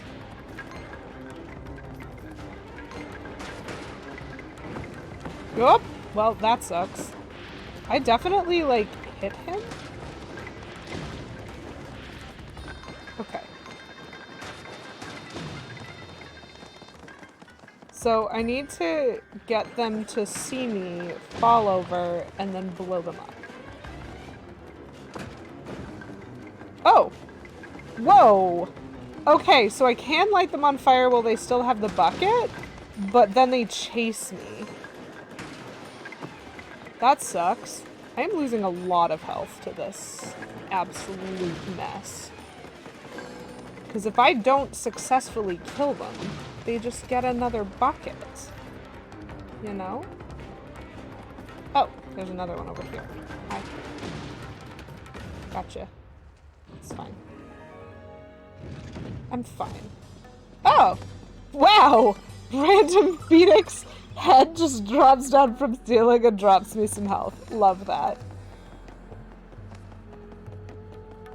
Can I go in here? I can't. But I want the I want to... Okay, so...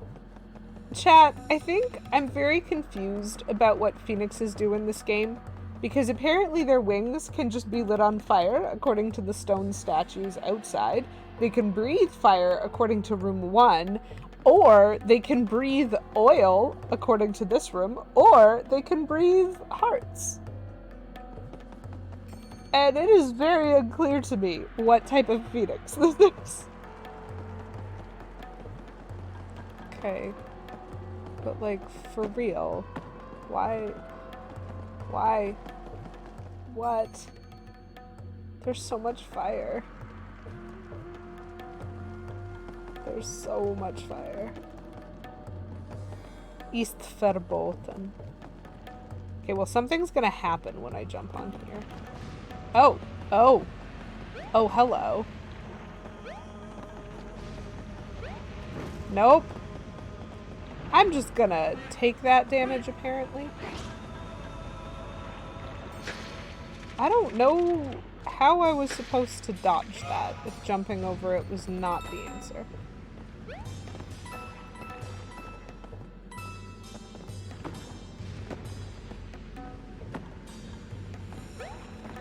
The bell rang here?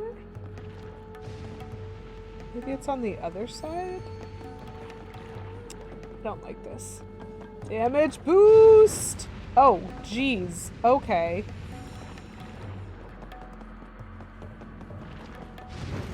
Nope. I don't understand where I'm supposed to go.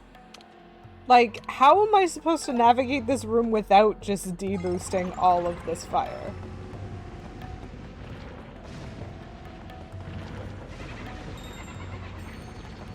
Why is he laughing? Oh, jeez. Okay, well, I will just burn then. That's fine. Like, is this a speed thing? Or is there a way to turn them off? Am I supposed to be doing this whole thing invisible?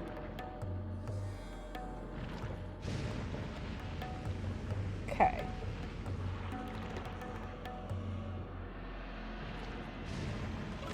Did you ever figure it out, Cobra? Like, is there... Sorry, what did you just say? You told me to try jumping. That's the first thing I tried, woman. I'm not wasting my lamination suit. See? Look at that. I can't make that jump. That arc was freaking perfect. Okay, and that time I could make that jump. Why not? Okay, that is the end of that. I'm going down here. Did I explore everything? You gotta jump correctly, though. Yes. That is very clearly true. There's more. How am I doing on blocks? 25% of blocks hit. Okay. Love it. So this is a bench. Sheesh, even this bench is burning hot. At least we're both super alert now, right? Oh my gosh, Olivia.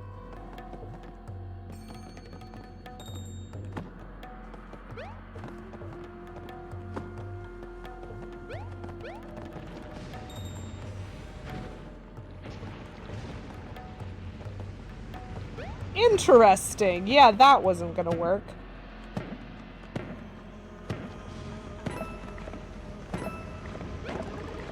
Welp. No, but I need the boots. I don't know if they disappear if I don't collect them. This is fine. I am going back to this bench now. Okay, thanks. I just live here. Is this such a garbage room? Okay. So I am gonna rant about platforming mechanics now for a little bit, chat. One of the specific things that was true about the original Paper Mario and about Thousand Year Door is while there was navigation, like you needed to physically go places, they were not really platformers. They were RPGs with turn-based combat. And so they didn't need to have platformer controls, which means they do not control like platformers. The only thing that you need to understand for your jump is basically how to get first strike. Your jump and your hammer, you need to know for how to get first strike on enemies. But I really don't recall any other manner in which the necessity of making a jump really comes into things, because the whole like map is very navigable. Navigatable maybe is a better word. I'm not actually sure which one, if either of those words, is real. But in Super Paper Mario, they changed the combat style to be a like real-time mechanic. You went back to jumping on enemies, and so by necessity, your jump is different in Super Paper Mario. And Super Paper Mario, of all the Paper Marios, is the one that has platformer controls that make the most sense to me, like mentally and physically in terms of my button pressing, because it is the closest to being a platformer of any of the Paper Mario games. And what's very interesting about it is that you have 4 characters eventually in Super Paper Mario. You have Mario, Peach, Luigi, and Bowser. And you can describe this. Like, Mario's jump is the cleanest arc. It's the one that makes the most sense as a platforming jump, which is why when I was in the pit of 100 trials, the 3 times that I did that, because I did that a lot, I mostly used Mario when I could. Peach's jump is a little bit, like, less perfect of an arc, so it's harder to control, but her, like, umbrella was very helpful. Luigi has the slipperiest shoes. Never use him for platforming. He's awful. And then Bowser has this like truncated jump that just doesn't go as far as you think it does. It is slower. It is heavier. The like gravity on Bowser was real. And like you guys watched me, if you were watching at the time that I was playing Super Paper Mario, you guys watched me make use of all of those. So it's not that I don't know how to platform.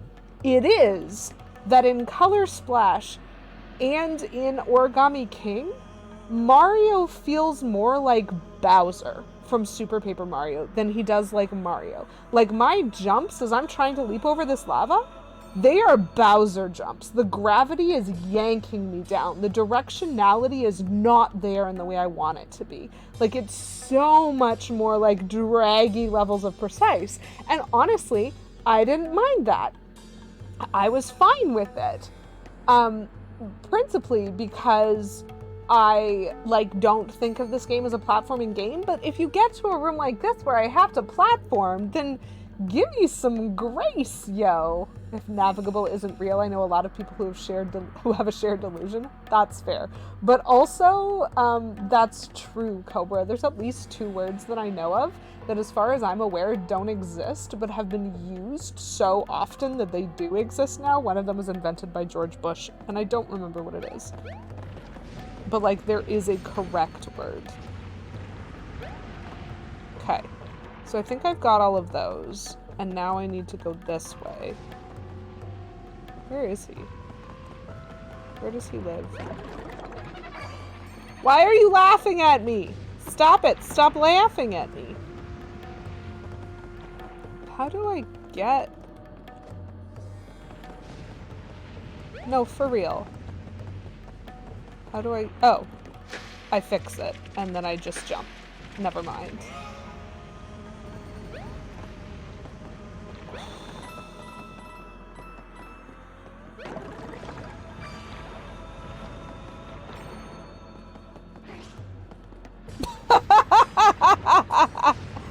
That one was funny. Except, like... I don't feel that I explored the rest of that room very effectively. That's how words be. Strategy. I think. Bless you.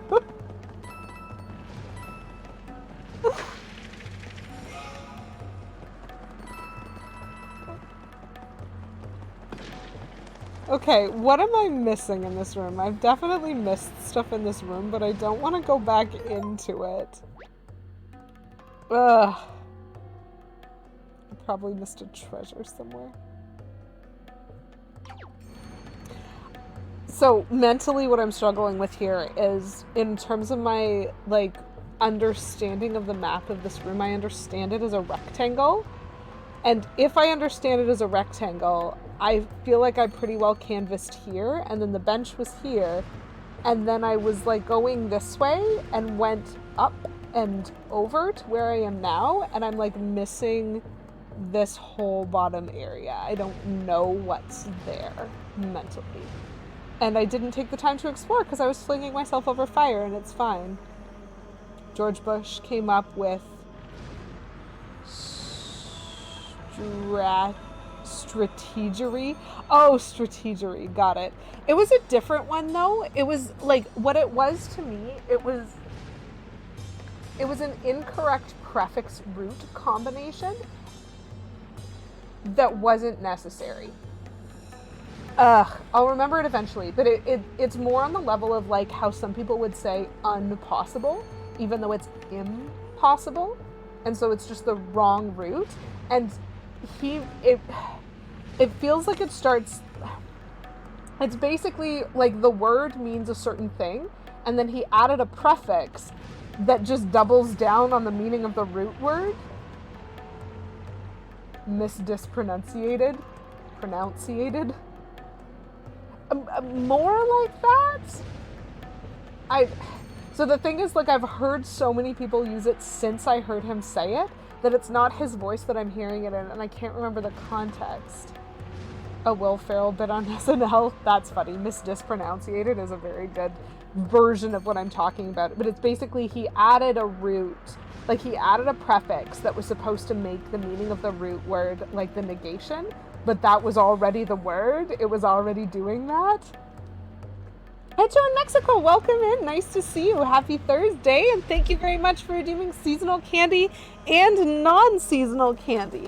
I have already had a non-seasonal candy redemption, and so I have to dig to get another one. Not bad. So we got ourselves our non-seasonal candy, which is still me attempting to finish off my Valentine gummies. This one's a little bit stale, but I'll deal with it anyway. And then we have our seasonal candies, which today, for the final day, are going to be these lovely little maple leaves, and I enjoy them.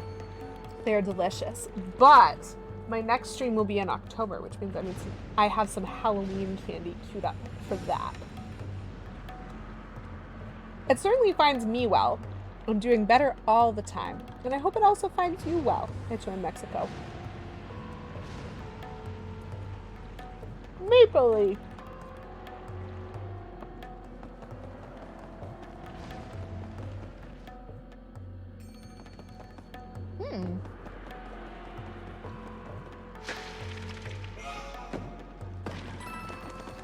I like being able to save. Yeah, that's not a word people bug me. Did it have consonants and vowels? Yes. Did you understand what that meant in context? Probably also yes, then it's a word. Yeah. I definitely subscribe to the flexibility of language and the allowance of if I don't know the word for it and I say something and you understand me, then I've successfully communicated.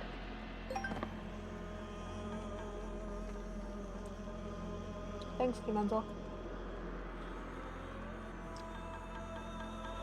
But I also do appreciate, yay mods, but I also do appreciate like being able to learn. So if there is a word that already exists that does the thing that I was trying to do, my mouth is so full of gummy candy right now,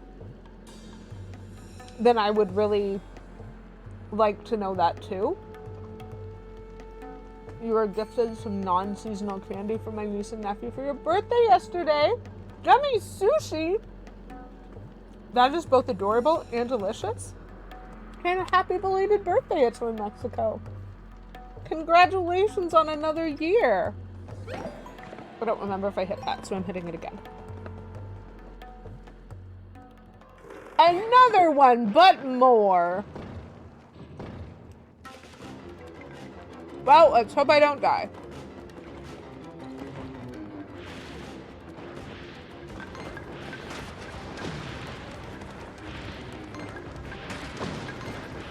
Oh, that's a problem.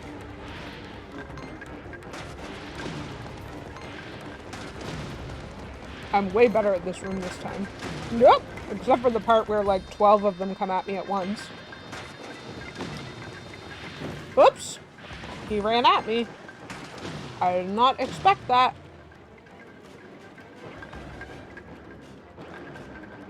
Why are they jumping up and down now? Why are they in a line? Why do they have strategy? I do not like strategy. Oh, there are so many of them now. Hello? Please give me health again. Thank you. Thank you, Phoenix regurgitation process.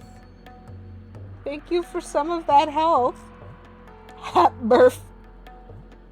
Save OCD is real. Yes. Absolutely. I just wanted to make sure that I had saved so that I didn't have to do that flame room again. But speaking of save so that I don't have to do rooms again, that room sucked. I don't like that they developed strategery.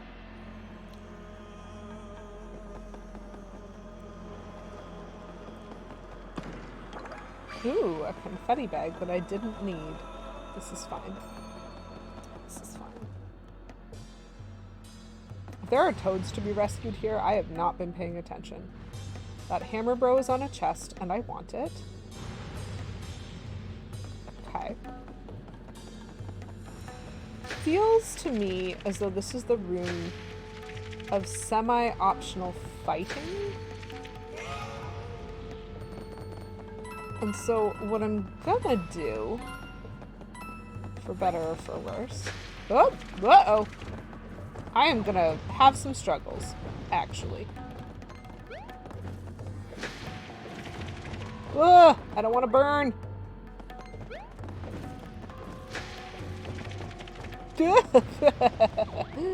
This is the worst. Oh, nope, I'm getting hit by that one. That's fine. I think I need to do one more. Yes. Perfect. He lives here now. So this was not what I intended, but it was close to what I intended. What I wanted was to fight them.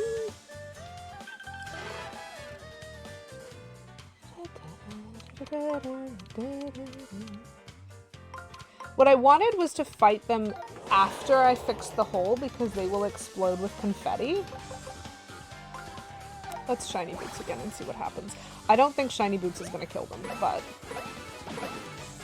it will kill the first in line. So here's my question. Do I want to be dealing with fire?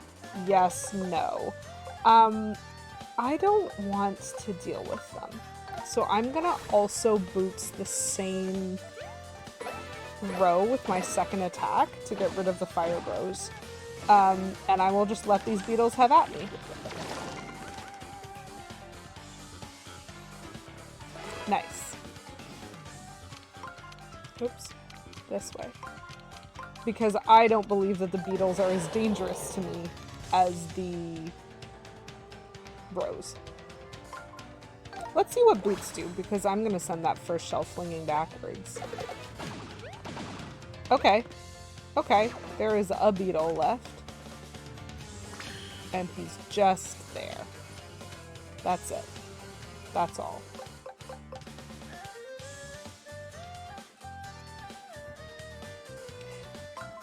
Okay. I don't know.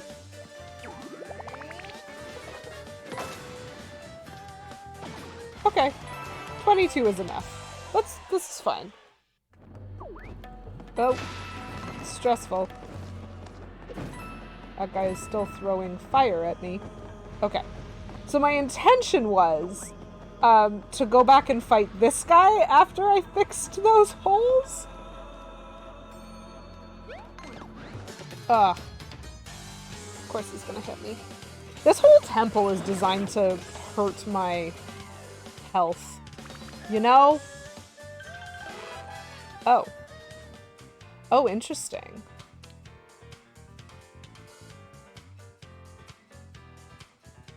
Oh, I think I know what I want to do. If I back both of those guys up and then spin these two rings over, I get them in two lines. I like that. That doesn't seem like it was the right solution because their groups don't match.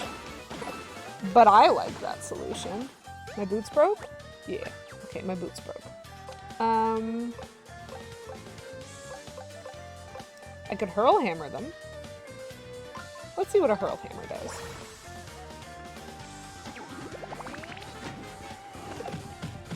Oh, it only hits the first one.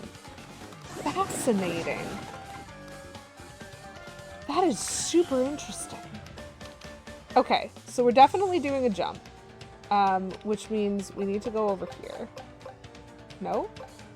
No?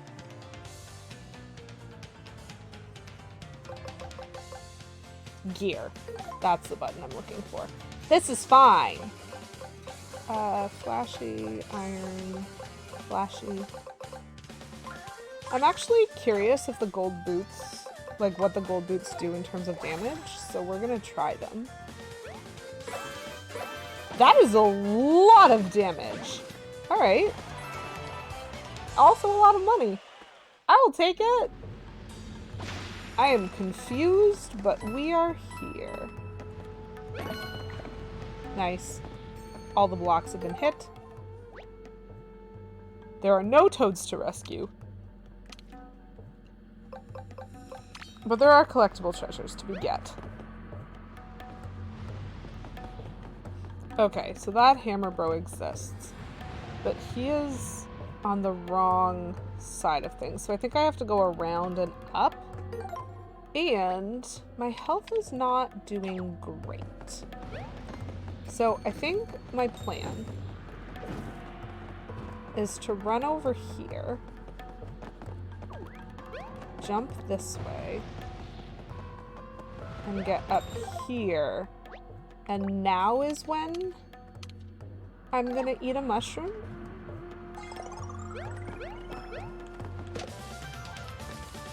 Because I didn't get smacked by fire on the way. Oh my. Fascinating. I get 3 moves. So what I'm gonna do is I'm gonna move those guys forward and then swing these guys this way because at least I can hit the hammer bros with a hammer. I definitely would like to do... I definitely would like to hit these guys first. And I'm gonna hit them with an ice hammer, and we're gonna see if I can do it with one hit or not. Oh, jeez! Ice hammer was the correct thing to equip. That was intense.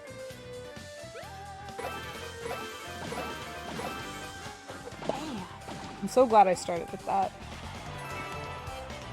Woo! Did not take damage. Hooray! Please give me back some confetti. Nice. I would love a save brick right now.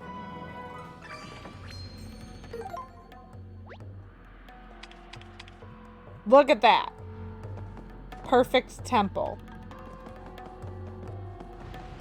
I mean, I'm sure that they'll give me a save brick before the boss fight, but I'm worried about a quick time event. And so I know that this is backtracking. But I've already game overed once today. I don't want to do that again, so I'm going to run back here and save. Oh, I forgot to eat my seasonal candy. It's still sitting next to me. How dare I? There we go. There we go. Seasonal and non-seasonal candies have been et. Game has been saved. Oh. Guys, I just love hard maple candies. I always forget how much I enjoy them until I'm eating one, and then I'm just like, yes. This is the life. Because, like, I don't know, look at this bridge and tell me it's not gonna collapse on me as I'm running across it. Oop!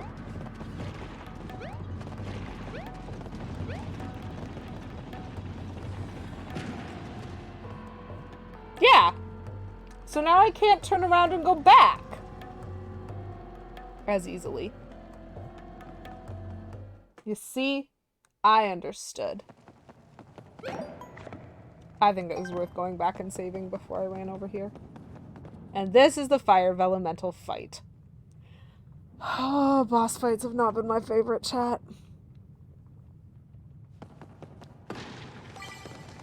Cool. Thanks for that help. Okay. We're just gonna... Why are they spewing oil?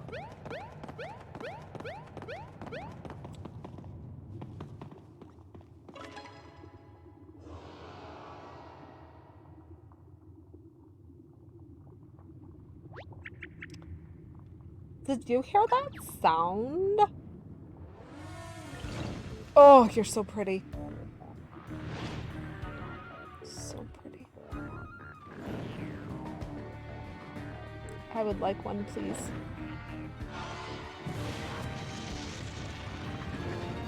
Everything's on fire. Look at how beautiful. It's the Fire Vellumental, all right. Look at it burn, but it's not burning up. What an amazing creature. Oh, but the poor thing has been folded into origami. Mario, we've got to cool it down somehow. I assume this is going to relate to using the water Vellumental. I hope. That would be fun.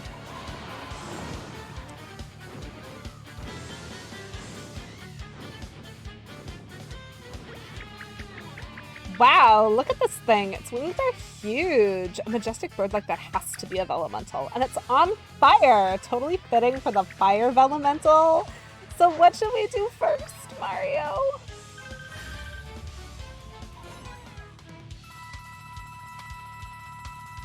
What we shall do first...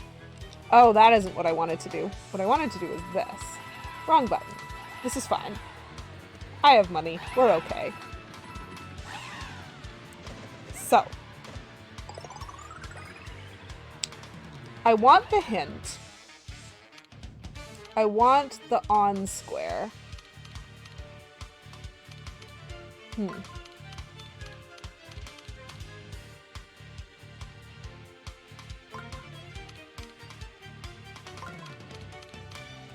And I want the hand, or do I want the attack? Let's see what this does. On. Okay, I have to stomp on it with iron boots. Fine. I just really wish that there was a way to change my... Ow. I feel like this should be obvious, but don't touch fire. Thanks, Liddy. Ow. Oh! So don't touch those.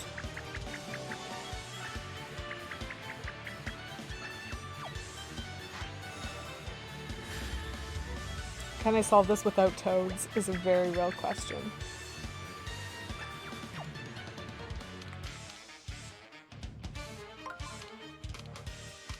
Oh, interesting. I don't have a choice about hitting this one. I don't know if that's gonna do anything useful. Cool, I got some health back though. That's nice.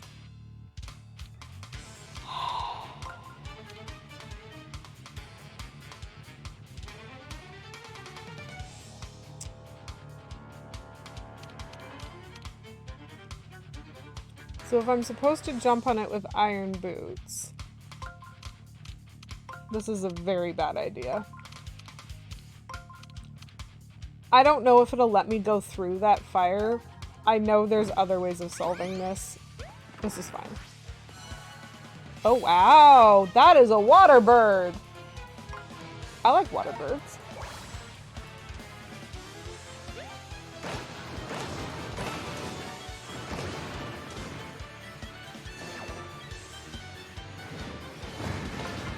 Fireball!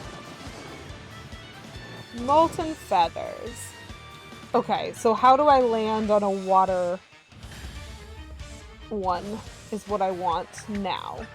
Alert! Warning! Awoo! There are a lot of burning feathers on the rings. You better extinguish them before it's too late. Okay, so what I'm thinking of doing is this. Does that seem good? That seems good to me. I don't know what's happening. Oh, it's shiny Moltres. You're right. Absolutely. It's a beautiful, beautiful bird. Beautiful bird, and I love it. So I'm hoping that this, at the very least, soaks the feathers and gets rid of them, even if it doesn't hit the boss. So that did not do a lot of damage to the boss, but that's fine. Mild wings, indeed. Yes! Water puts out fires! I probably didn't need to explain that, huh? Well, you might be able to attack it now without getting burned. Yep, yep, yep. I need the on. Okay, so over, on. That. And why not also this? I think I did that right. We'll throw some more water on things. Okay.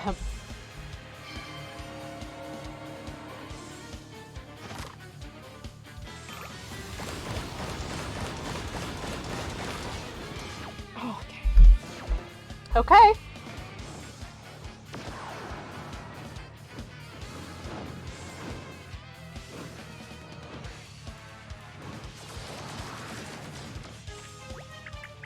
It rekindled itself.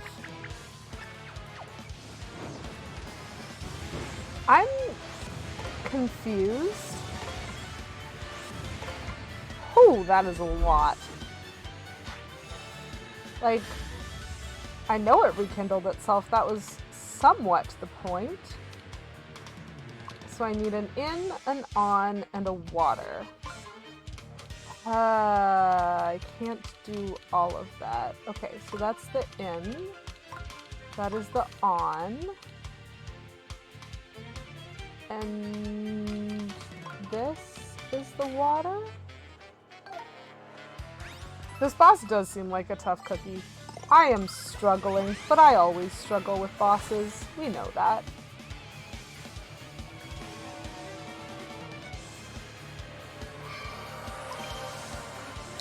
If I collected that letter, it might have told me something useful, but I didn't have letters on the things that I was most confused about. So I've just put him out again. Why is his health so good now? When did he get his health back? I put out his flame. Okay, this is rude. Okay. I need this explained to me. Sure, we'll do that.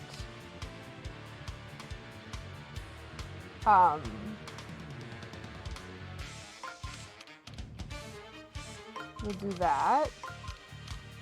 And then we'll do this, I guess. I'm not collecting a heart, so this is kind of risky. And I also didn't get the treasure, but that's fine. So he did, okay. If you don't finish it in one go, it'll just regenerate. Gotcha. Okay. So I need to take down its health probably to under 1/3 before I use the folded arms, while also using the water a whole bunch to put out feathers in the battlefield. See, what I thought was gonna happen, chat.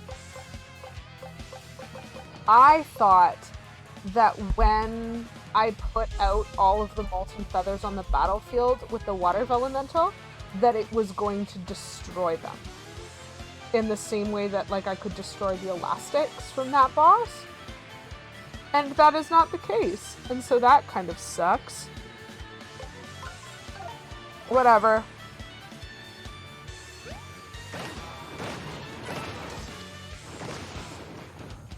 Because, like, he's got a lot of health.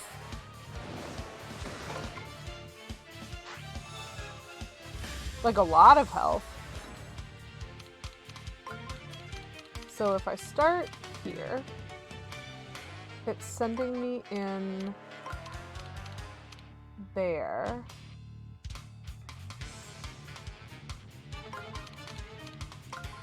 And I want that one when I get there. Ugh. So the goal of this is to collect at least one of the hearts. And I'll take 2 attacks. Yeah, I didn't know he could do that. It seems kind of rude if you ask me, but that's fine. I mean, he's not on fire right now, so maybe I can use a gold boot. I don't know. This is fine. It just seems like he's cheap.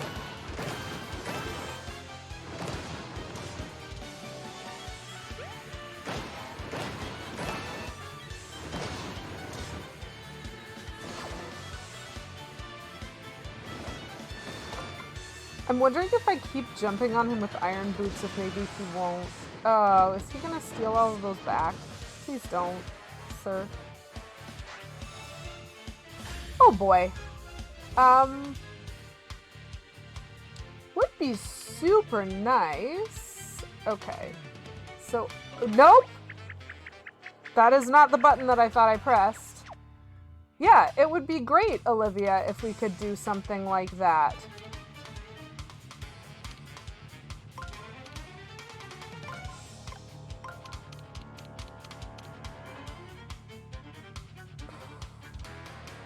No, I've screwed this up.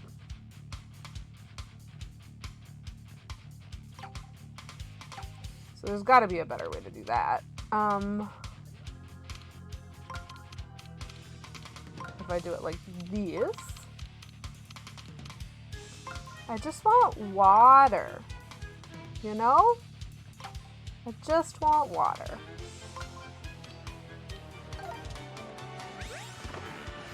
Thank you. I appreciate the water.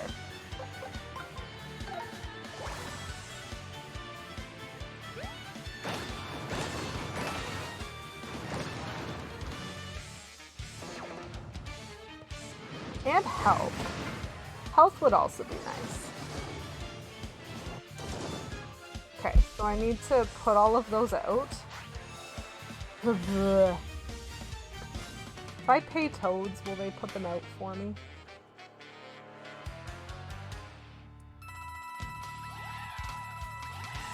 Have some money, toads. Give me health, please.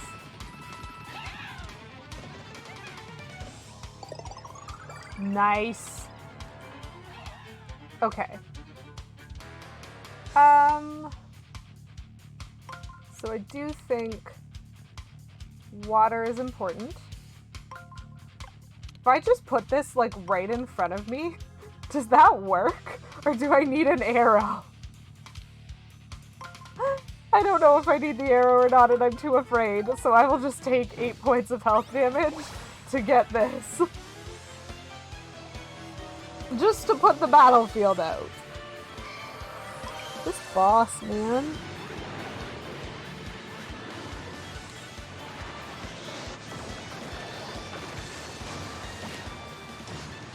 Okay.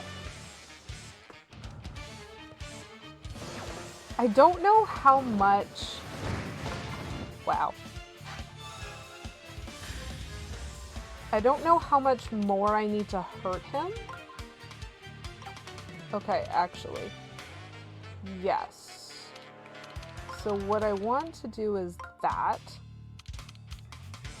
I'm not gonna use the hands yet. I'm gonna give myself maybe another round of turns.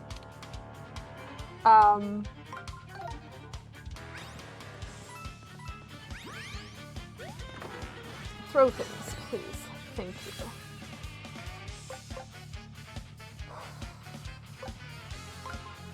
Let's just gold boots it.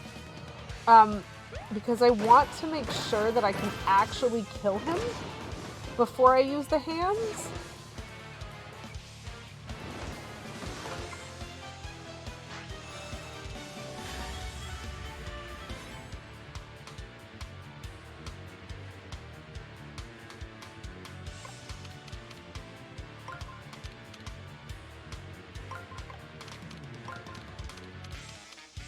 Two, three. Because I don't think I can kill him right now. Yeah, that's fine. Can I hit him with a hammer? He's on the ground. Let me hit him with a nice hammer. Let me see if I can hit him with a hammer. Only 2. Okay, so definitely jumps are better because I get more than 1 hit. So now he's going to reignite, and so now I need to find water again, put it out. There's some water. Love it.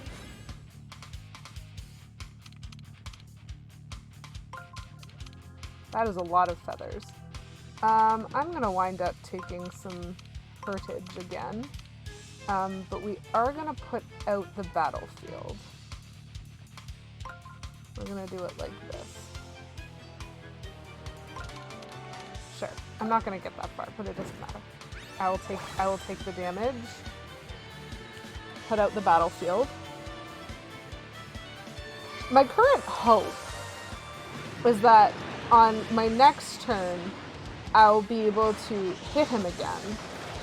And then I will try using the hands to see if I can finish him off. I don't remember how much damage I was able to do though, because he only takes like 1 damage per hit, which is insane. Oh right, and I need to be able to turn a circle on when I do this. Shoot. I'm not thinking. If I do 1, 2... Wait. There's probably a better solution to this, but I'm not going to deal with it for now. I would love some health. We're not going to get there, though. Can I jump there? Nice. Okay. That seems pretty good, maybe. I would love some health, so I might pay some toads again for this one.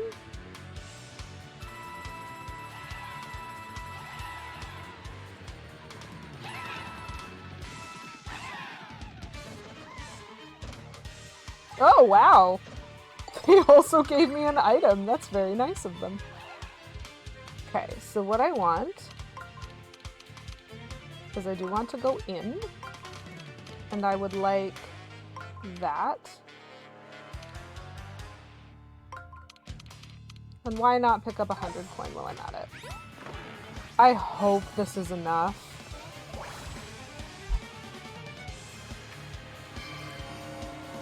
I don't know if it's enough.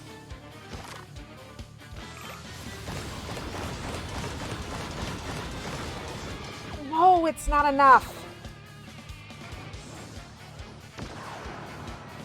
If he picks those all back up and gets all of his health back, I'm gonna be really, really upset. He is gonna. That is interesting. So you can do very little damage to him. We have to get all its feathers off. Okay. That would have been really nice for you to tell me the first time, Olivia. Because all I was getting was, you need to defeat it all in one go. This is rude. This boss is so rude. We'll put this here. We'll put that here. Okay, so I actually need to just... This is a long boss fight.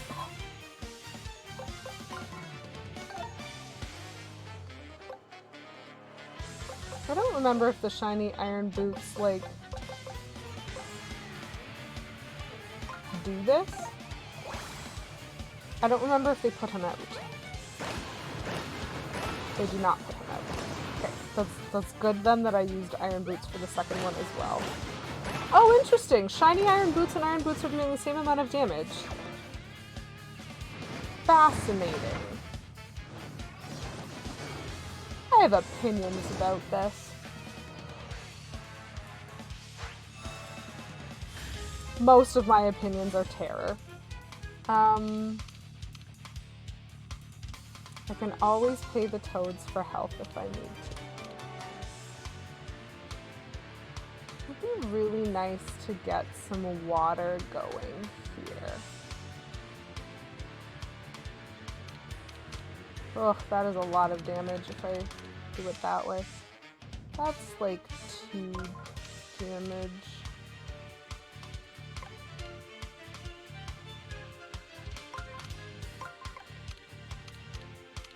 I'm refusing to explain what I'm trying to do here.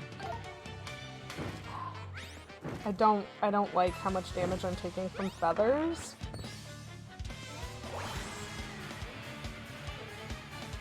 But it's fine. We'll just put them out.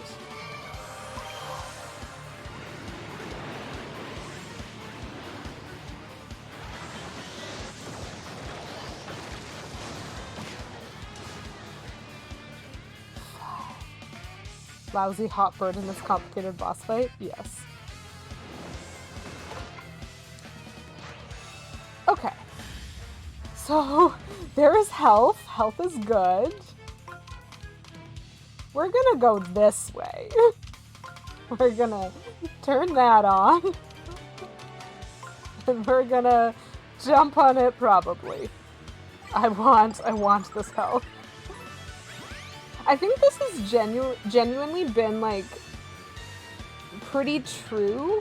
I can't tell if this is true of bosses or not, because, like, I've played Thousand Year Door and Paper Mario so many times, and, like, Super Paper Mario so many times, that I don't fully remember what my original experience of them was, and so I don't know if their boss fights were like this or not, but I feel like I found them to be more predictable, because you could use Goombella to tattle, or Goombario to, like, tell you a little bit about them at your request, and that was what you had to solve.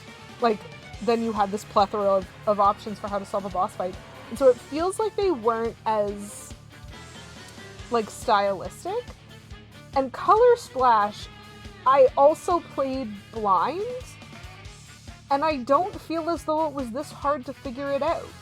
Like, mostly my logic and knowing that there was going to be a queue and a special card I needed to use at some point. Like, otherwise it was a relatively normal boss fight, and every single one of these has had a thing. And I'm like, they're all a different thing, though. Like...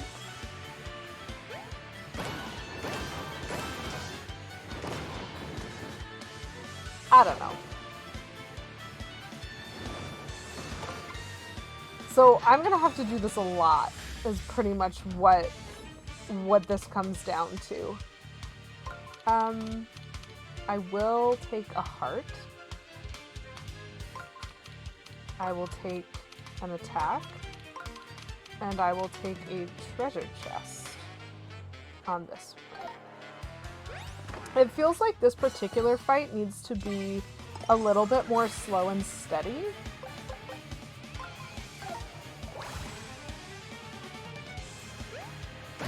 Because this one is clearly all about the gimmick. It's why I'm doing the same amount of damage to him regardless. Okay, I assume he's gonna reignite now, which is why I wanted the chest. Because now I want water to put him out.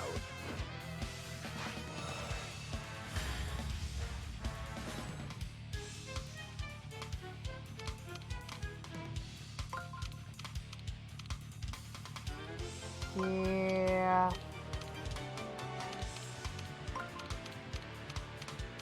Dang it. I don't think I can do this the way I want to. That's fine.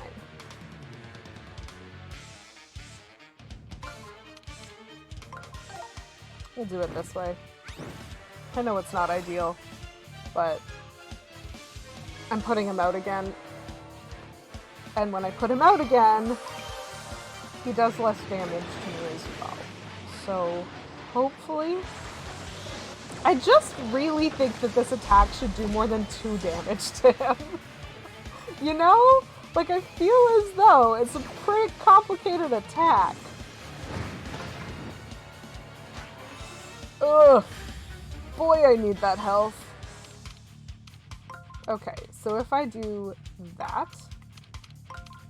and then I do that, just so that it's always on. That is taking me past a heart, in past another heart. We'll do this.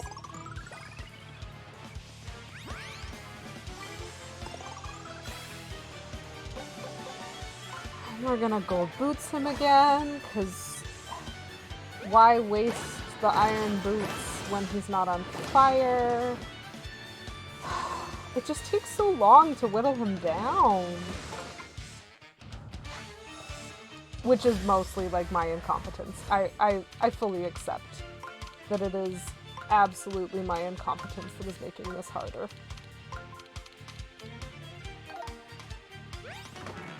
Throw things! Love it.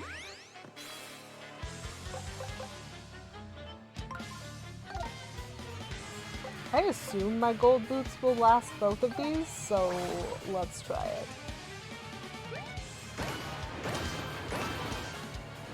They might not. I think they're gonna break on this one, and if they don't break on this one, they'll break on the next one.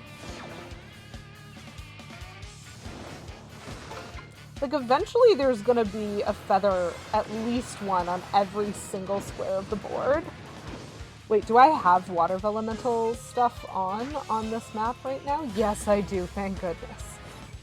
Okay. Fine. I will take the damage. Is there a heart? There isn't. I don't really want to get the chest again, so we'll do this.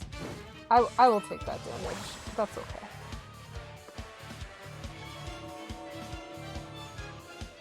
This boss fight has taken me, like, well over half an hour. Third time's the charm, I'm getting his health down. This game explains nothing to you. Okay, so now at some point I need a treasure chest. I would love a heart. I see one. Okay.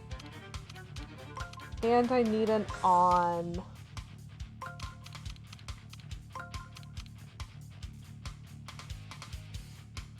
If I get the chest this time, I need the on next time. If I get the on this time, I need the chest next time, I think. It is very unclear to me precisely how this works. Mostly because I haven't been paying attention. Okay. My gold boots broke! Oh no! Okay. So I need that chest this time. No exceptions. But I can get the chest and the heart and an attack, which is good. Perfect. I'm just barely breaking even on health for most of this, it feels like. So let's pop back to my gear and suggest that it does not matter what I'm using, so I might as well just keep using gold boots.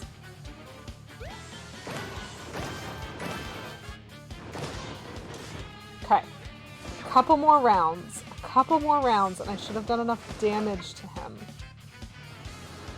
He's gonna light everything on fire. I'm gonna put it out. This is so time consuming.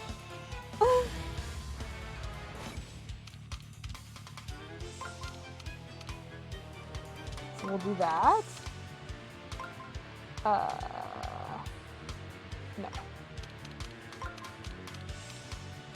This.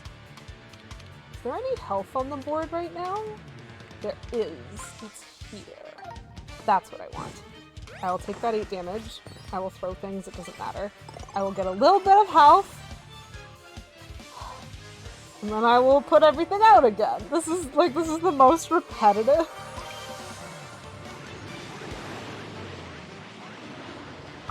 It's fine.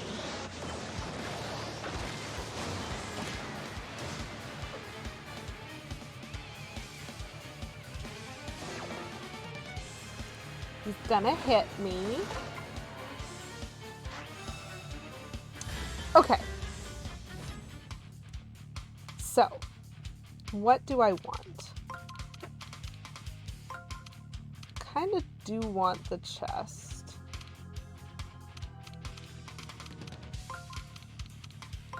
And I want this. Ugh.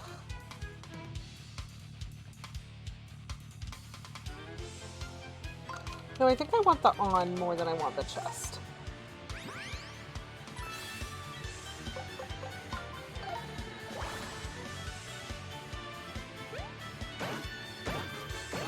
Oh! So is this the hint that now I'm supposed to use the things?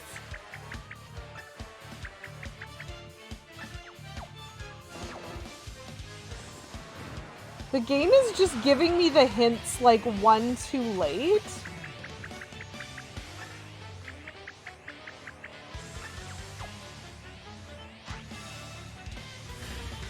Okay, so she used a million puns, and that's fine, because obviously I was gonna do this.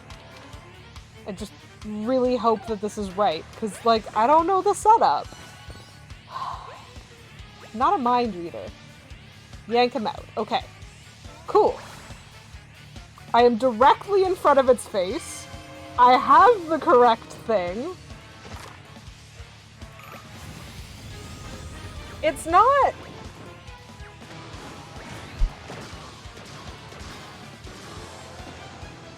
If this didn't work, please have worked. I fought this boss 3 times, okay? Jeez! Ah, it's a good thing you're pretty, Fire Vellumental. Please turn into a book. I would like to keep you forever.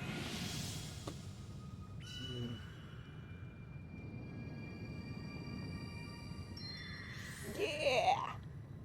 Shall I have a new book? Aha! There it is! The Fire Vellumental's Bibliofold! Correct. Okay. I think in hindsight, a lot of the fights make a lot more sense than they do when I'm actually, like, doing them. I go, okay, well, now that you've told me that that's how to do it, I accept. But they're not, like, they're just based on whatever they were coded to be. That didn't have to be, like, the only solution.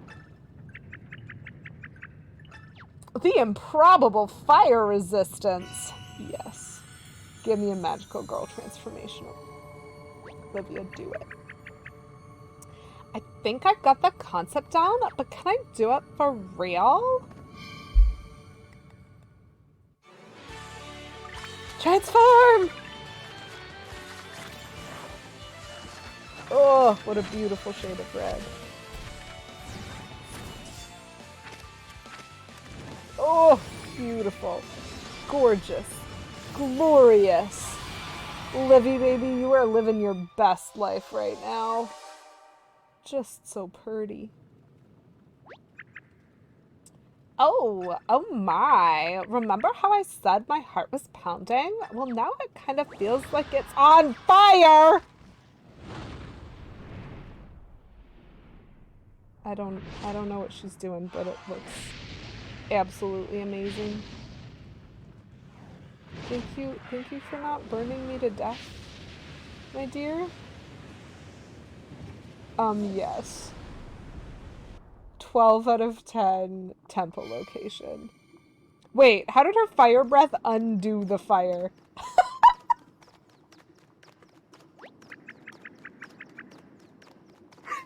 She knows that her arms are making right now. That's so beautiful. I just let all the fire that was burning in my chest come out, and look what happened. Wow, it looks like those birdies got caught up in the heat of the moment. What a spectacle. Glorious. Absolutely glorious. Ugh. Yes, I understand that, Olivia. I wanted to go to the save block that's directly behind me. Game! Can you not? It's fine. This is fine. I'm fine.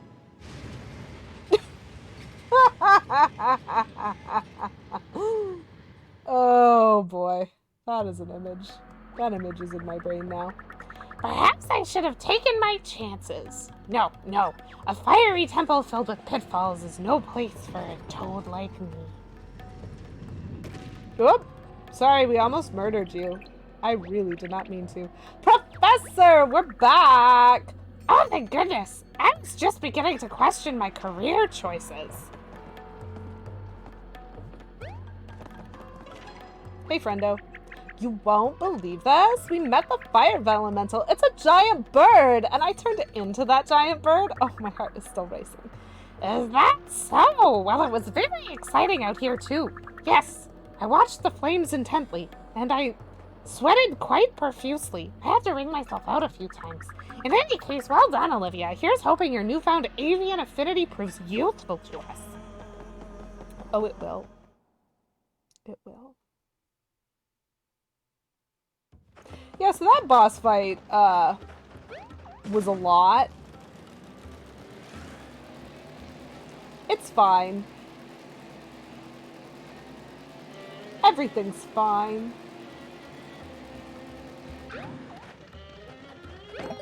So we shall end where we began. Oh, shoot. I don't know when I'm streaming next week, chat. How unfortunate. So we're gonna end where we began. This is the exact save brick where I was when I loaded into the game, because we've been all around this map and came back to square one, so it's fine. We're just here again, and that's fine. We still have so much desert to explore with this shovel. We have 3 more towers to fix, because we only fixed 1, and then the game railroaded us into the Fire Vellumental thing, which is fine, because I needed that anyway, so it's absolutely okay, but we are going to be continuing Paper Mario the Origami King next week. A couple cool things that are going to be happening, because Saturday is October. Amazing. And so October is the month with, it is officially spooky season. It is the month with Halloween in it, which means I will be swapping out my seasonal candy from the general fall candies that I've been eating to Halloween-specific candies, which will be fun for me specifically. And so that's going to be a change. And it also means we are going to have 3 more games up for another game swap, because October is a new month. And so I will be selecting those over the weekend, and then that community challenge will be up on my next stream. But unfortunately, I can't tell you when I am streaming, because I do not have my work schedule for next week yet. I am supposed to be getting it this afternoon, and so I should be able to mark in my Discord when I'm intending to stream next week. So if you're a part of the Discord, you'll be able to see that go up in the schedule channel. I anticipate I will be streaming on Monday. I anticipate it might be Monday afternoon. It might have to pivot to Monday morning, depending. But I anticipate I will be streaming on Monday. And beyond that, I am not yet sure, because I really do need to see my schedule in order to know for certain what I will be doing. So hopefully I will be able to see some of you guys on Monday. And anyway, thank y'all for joining. I had a lot of fun. I hope you guys did as well. We've learned a new power. It is the power of fire, despite the fact that we're made of paper. And that feels like a pretty impressive scientific advancement. We've also learned the power of dance and song. All very wonderful things. And I hope that lends itself towards making your Thursday terrific. And so, for now, we are going to go on a raid. I think only I could spell. We are going to go take a visit to Ronnie D. Ronnie D is the artist who made my emotes. And so please feel free to let her know that she's amazing. She's doing some art right now, and I'm excited to see what it is, but she also is in the middle of a subathon. So that's part of why I am dropping y'all off there to support Ronnie. And if you happen to be into the type of content that she makes, feel free to check out her fun stuff that goes with her subathon. And what she's doing for that, because I think that might be fun. So, hope y'all continue to have a terrific Thursday. Thank y'all for being here. Thank y'all for being amazing. And as always, have a wonderful rest of your week. Have a wonderful weekend, and hopefully I will see some of y'all next time. Bye!